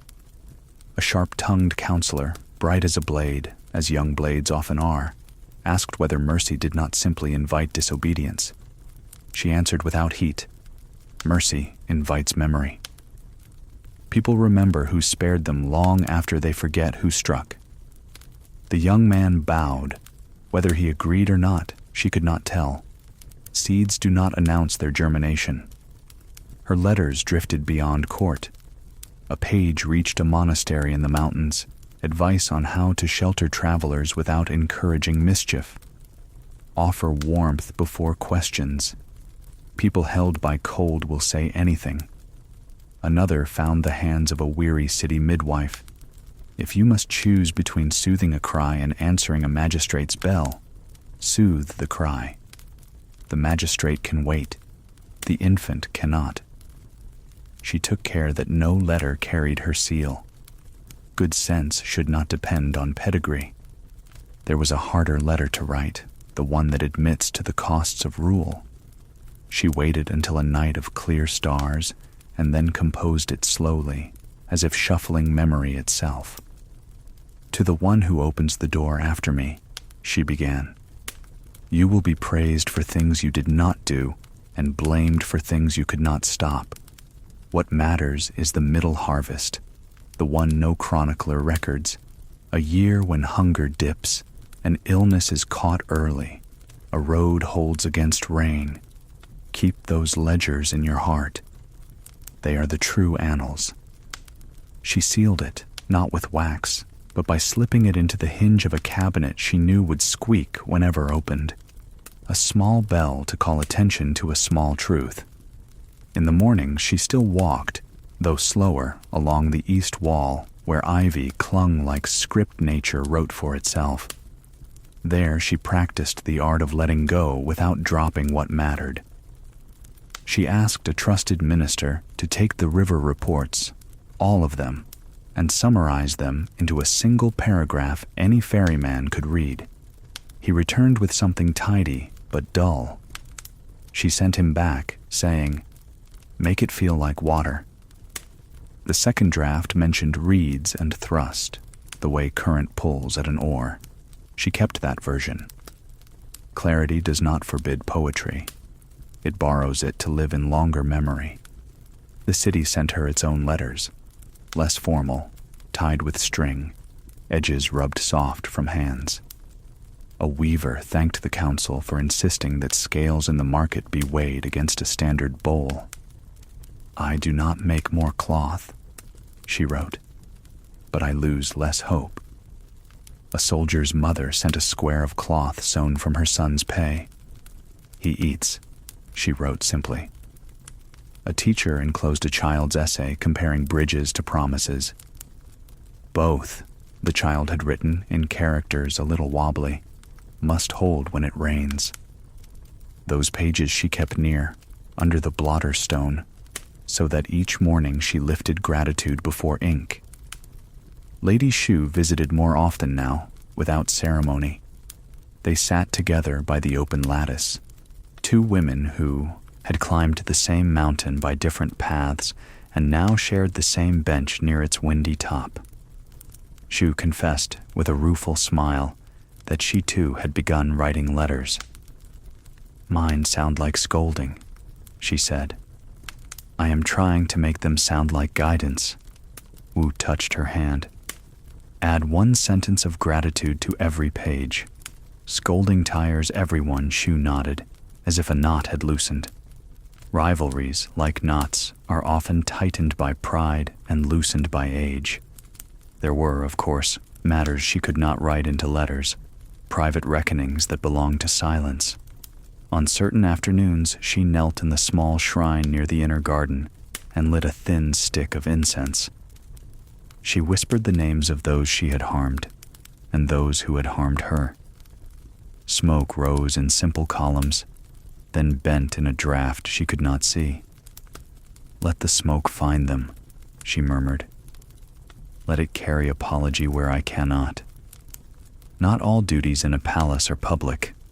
Some are a woman speaking softly to the air. As winter pressed closer, she planned one last reading in the examination hall. Papers were brought, ink laid out. But this time there were no questions. Instead, on each desk, she set a single sheet with a single sentence copied in her hand. "Write the law you would want for your widowed mother." The hall went very still. You could hear the brush of sleeves, the stir of breath, a sparrow outside pecking at frost. Young men bent their heads and wrote as if letters themselves could warm a room. When the papers were gathered, she did not grade them. She placed them in a box to be opened by whoever next found himself tempted to forget why statutes exist. She wrote a final handful of notes for the rooms she loved. For the archive, dust is not the enemy, forgetfulness is. For the kitchens, food sent hot travels twice as far. For the gatehouse, welcome is a kind of armor. For her own study, leave a window unlatched. The last line would puzzle someone, perhaps, but she wanted air to move through the place where she had once believed the world could not move without her. An unlatched window is humility turned into policy. And then there were the letters she did not write because they had already been delivered, into habits, into waterways, into the memory of hands. A clerk who squares a margin without thinking. A midwife who carries 2 quilts because one will always find another shoulder. A ferryman who nudges his boat gently away, believing the current no longer wishes him harm. These were her unwritten letters, folded into the city itself. When the first real snow came, she watched it from the eastern window, each flake making a case for softness. The roofs took the argument and held it well. She placed her pen down and warmed her hands over a cup of broth, the steam rising like yet another letter addressed to anyone willing to read it with the nose instead of the eyes. She had no need to hurry. Tomorrow would find her pages if tomorrow needed them. And if tomorrow did not, then perhaps the day after, or another winter, or another woman with a steady hand and a window that looked east. Gardens teach that endings can look like beginnings when seen in the right light. By the time dusk came earlier and earlier, she began to live more within the garden than the council chamber. The chambers had their weight, scrolls stacked like walls, voices circling in endless debate. But the garden had something the chambers never offered, a conversation with time that was not rushed. The imperial garden had seen emperors come and go, dynasties falter and steady themselves again. Stones had been shifted, ponds dredged, new trees planted. But beneath it all lay the same soil, holding its quiet memory. She trusted that soil. It remembered more honestly than chronicles. Each evening, after her last appointment, she would let attendants wrap her in a shawl and guide her along gravel paths. The air carried scents of pine resin, damp earth, sometimes a faint sweetness from blossoms clinging stubbornly out of season. The gardeners had long since stopped fussing in her presence. She insisted they leave weeds where they pleased. "Even weeds," she told them once. "Record the rain." Her favorite spot was a low stone bench by a pond whose surface caught the sky. There she could watch the reflection of lanterns bob as attendants lit them along the veranda. The sight soothed her, little suns multiplying themselves across water, proof that light was never solitary. She often sat in silence, hearing only the plop of a carp or the rustle of bamboo. In such moments, Governance felt like tending fish, quiet, repetitive, unnoticed until the pond thrived. She began inviting others to walk with her, clerks exhausted by ledgers, guards stiff from long watches, even junior cooks curious about palace paths. She asked them gentle questions. How do your feet feel at day's end? What song stays in your head while you stir the pots? Questions that carried no suspicion, only interest. They answered awkwardly at first, then with relief, as though remembering they were more than their duties. For her, these walks were as valuable as any counsel. For them, they became lantern-lit memories carried back to narrow beds. One evening, she brought Lady Shu with her. They paused beneath a ginkgo tree whose leaves had turned to small golden fans. Shu admitted she had once hated this garden, seeing in it only a stage where others paraded favor. Now, Shu said, touching a leaf, I see it as a book, and I regret how many chapters I ignored. Wu smiled. Rivalry had ripened into companionship.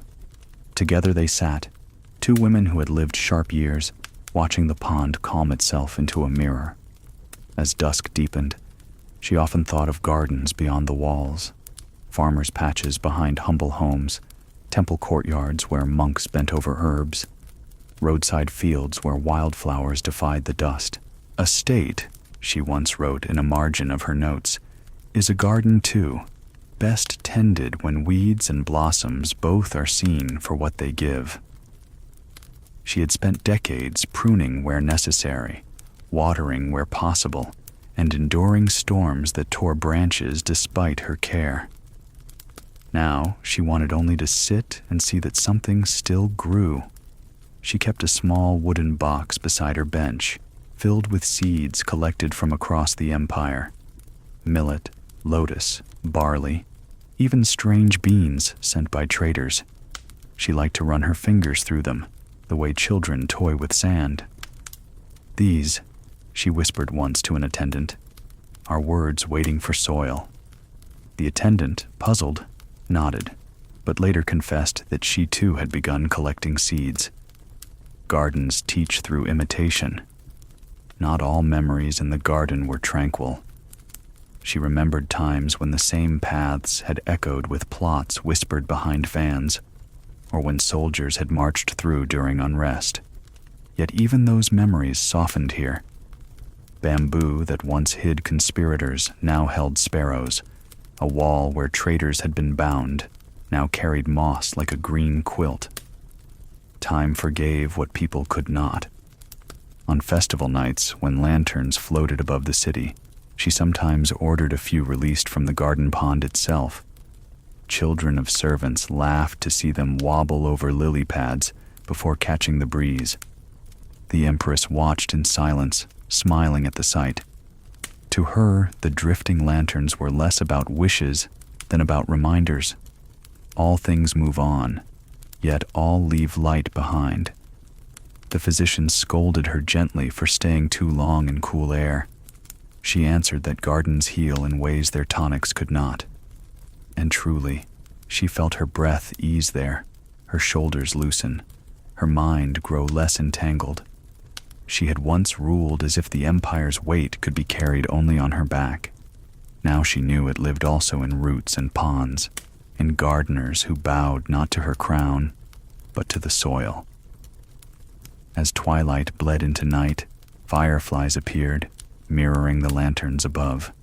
They stitched sky and earth together in quiet threads of light.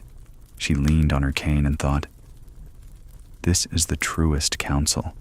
The fireflies, the lanterns, the fish, the reeds, all speaking without words, all agreeing without quarrel.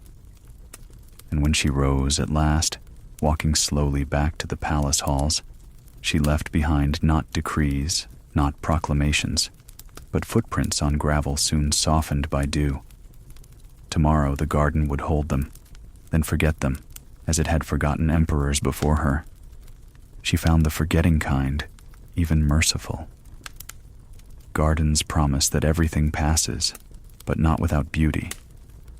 Dawn does not ask permission. It arrives, soft as breath across a window. In her final winter, the palace seemed to lean into quiet alongside her. Halls once loud with commands now echoed more with the shuffle of slippers, the creak of paper doors, the small sigh of braziers at work. The empire did not stop. It never could. But it moved in a lower key, like a song hummed beneath the surface of daily life. She woke earlier than she once had, not to seize the day, but to greet it gently, as one greets an old friend who might not visit again. The eastern sky softened before her eyes, pale gold filtering through the lattice. Attendants came with broth and shawls, and she smiled them away for a while, preferring the taste of air before the taste of food. Her hands had grown thin, her steps shorter, yet her gaze remained steady, still weighing, still noting. She asked fewer questions about reports and more about people. Did the granary clerk's child heal? Does the ferryman's wife still sing as she works? Governance, at the end, narrowed down not to figures, but to faces. On one such dawn, she asked for a small writing table to be placed near the open lattice. There she composed what she knew would be her final note to the empire. Not a decree, not even a letter, merely a page, half-filled, with words that carried more silence than sound. Keep the bowl visible. Keep the bridge steady. Keep the lamp trimmed. She folded it, pressed it beneath the same blotter stone that had hidden so many of her quiet instructions. No seal, no signature. Only the weight of habit would protect it. The court still expected ceremony, of course. Nobles spoke of succession, scribes of chronicles, generals of stability. She listened, nodded, let them speak. Inside, she had already handed the empire back to its rivers, its farmers, its children running barefoot across courtyards. Rulers may guide, but people endure. That was the lesson she hoped Dawn itself would teach after she was gone. Lady Shu came one morning, her own hair silver as frost. They sat together by the pond, steam rising from cups of tea. "Do you fear what comes?" Shu asked. Wu smiled faintly. "I fear only being remembered for less than I tried." Shu reached across, touched her hand. Two rivals who had sharpened each other into steel now shared a silence that felt like kinship. She thought often of seeds planted long ago, reforms, habits, whispers turned into practice. Would they last? Would canals still carry rice? Would laws still be read by candlelight without confusion? She could not know, but she trusted the frost to keep what was strong and let go what was weak. That, too, is mercy.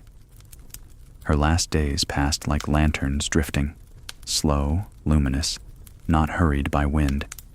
The empire stirred around her, still vast, still fragile, still alive. She had once fought to hold it like a clenched fist. Now she released it like a bird, hoping its wings remembered the air. On her final morning, the sky opened clear. She asked for the lattice to remain unlatched so the cold could slip in. "Let the world come to me as it is," she whispered. The dawn light touched her face, gentler than any crown. She closed her eyes, not in defeat, but in arrival.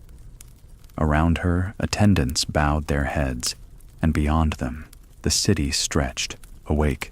Merchants unlatching stalls, ferrymen pushing off, children hurrying with books. Life did not pause.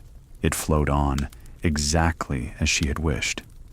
And so the last dawn rose, carrying her story into memory, not with thunder, but with breath, with frost, with sparrows stitching the sky. Thus, her reign ended as the day began, not with a command, but with light entering a quiet room, reminding all who lived after that even power can be gentle, and even endings can bless.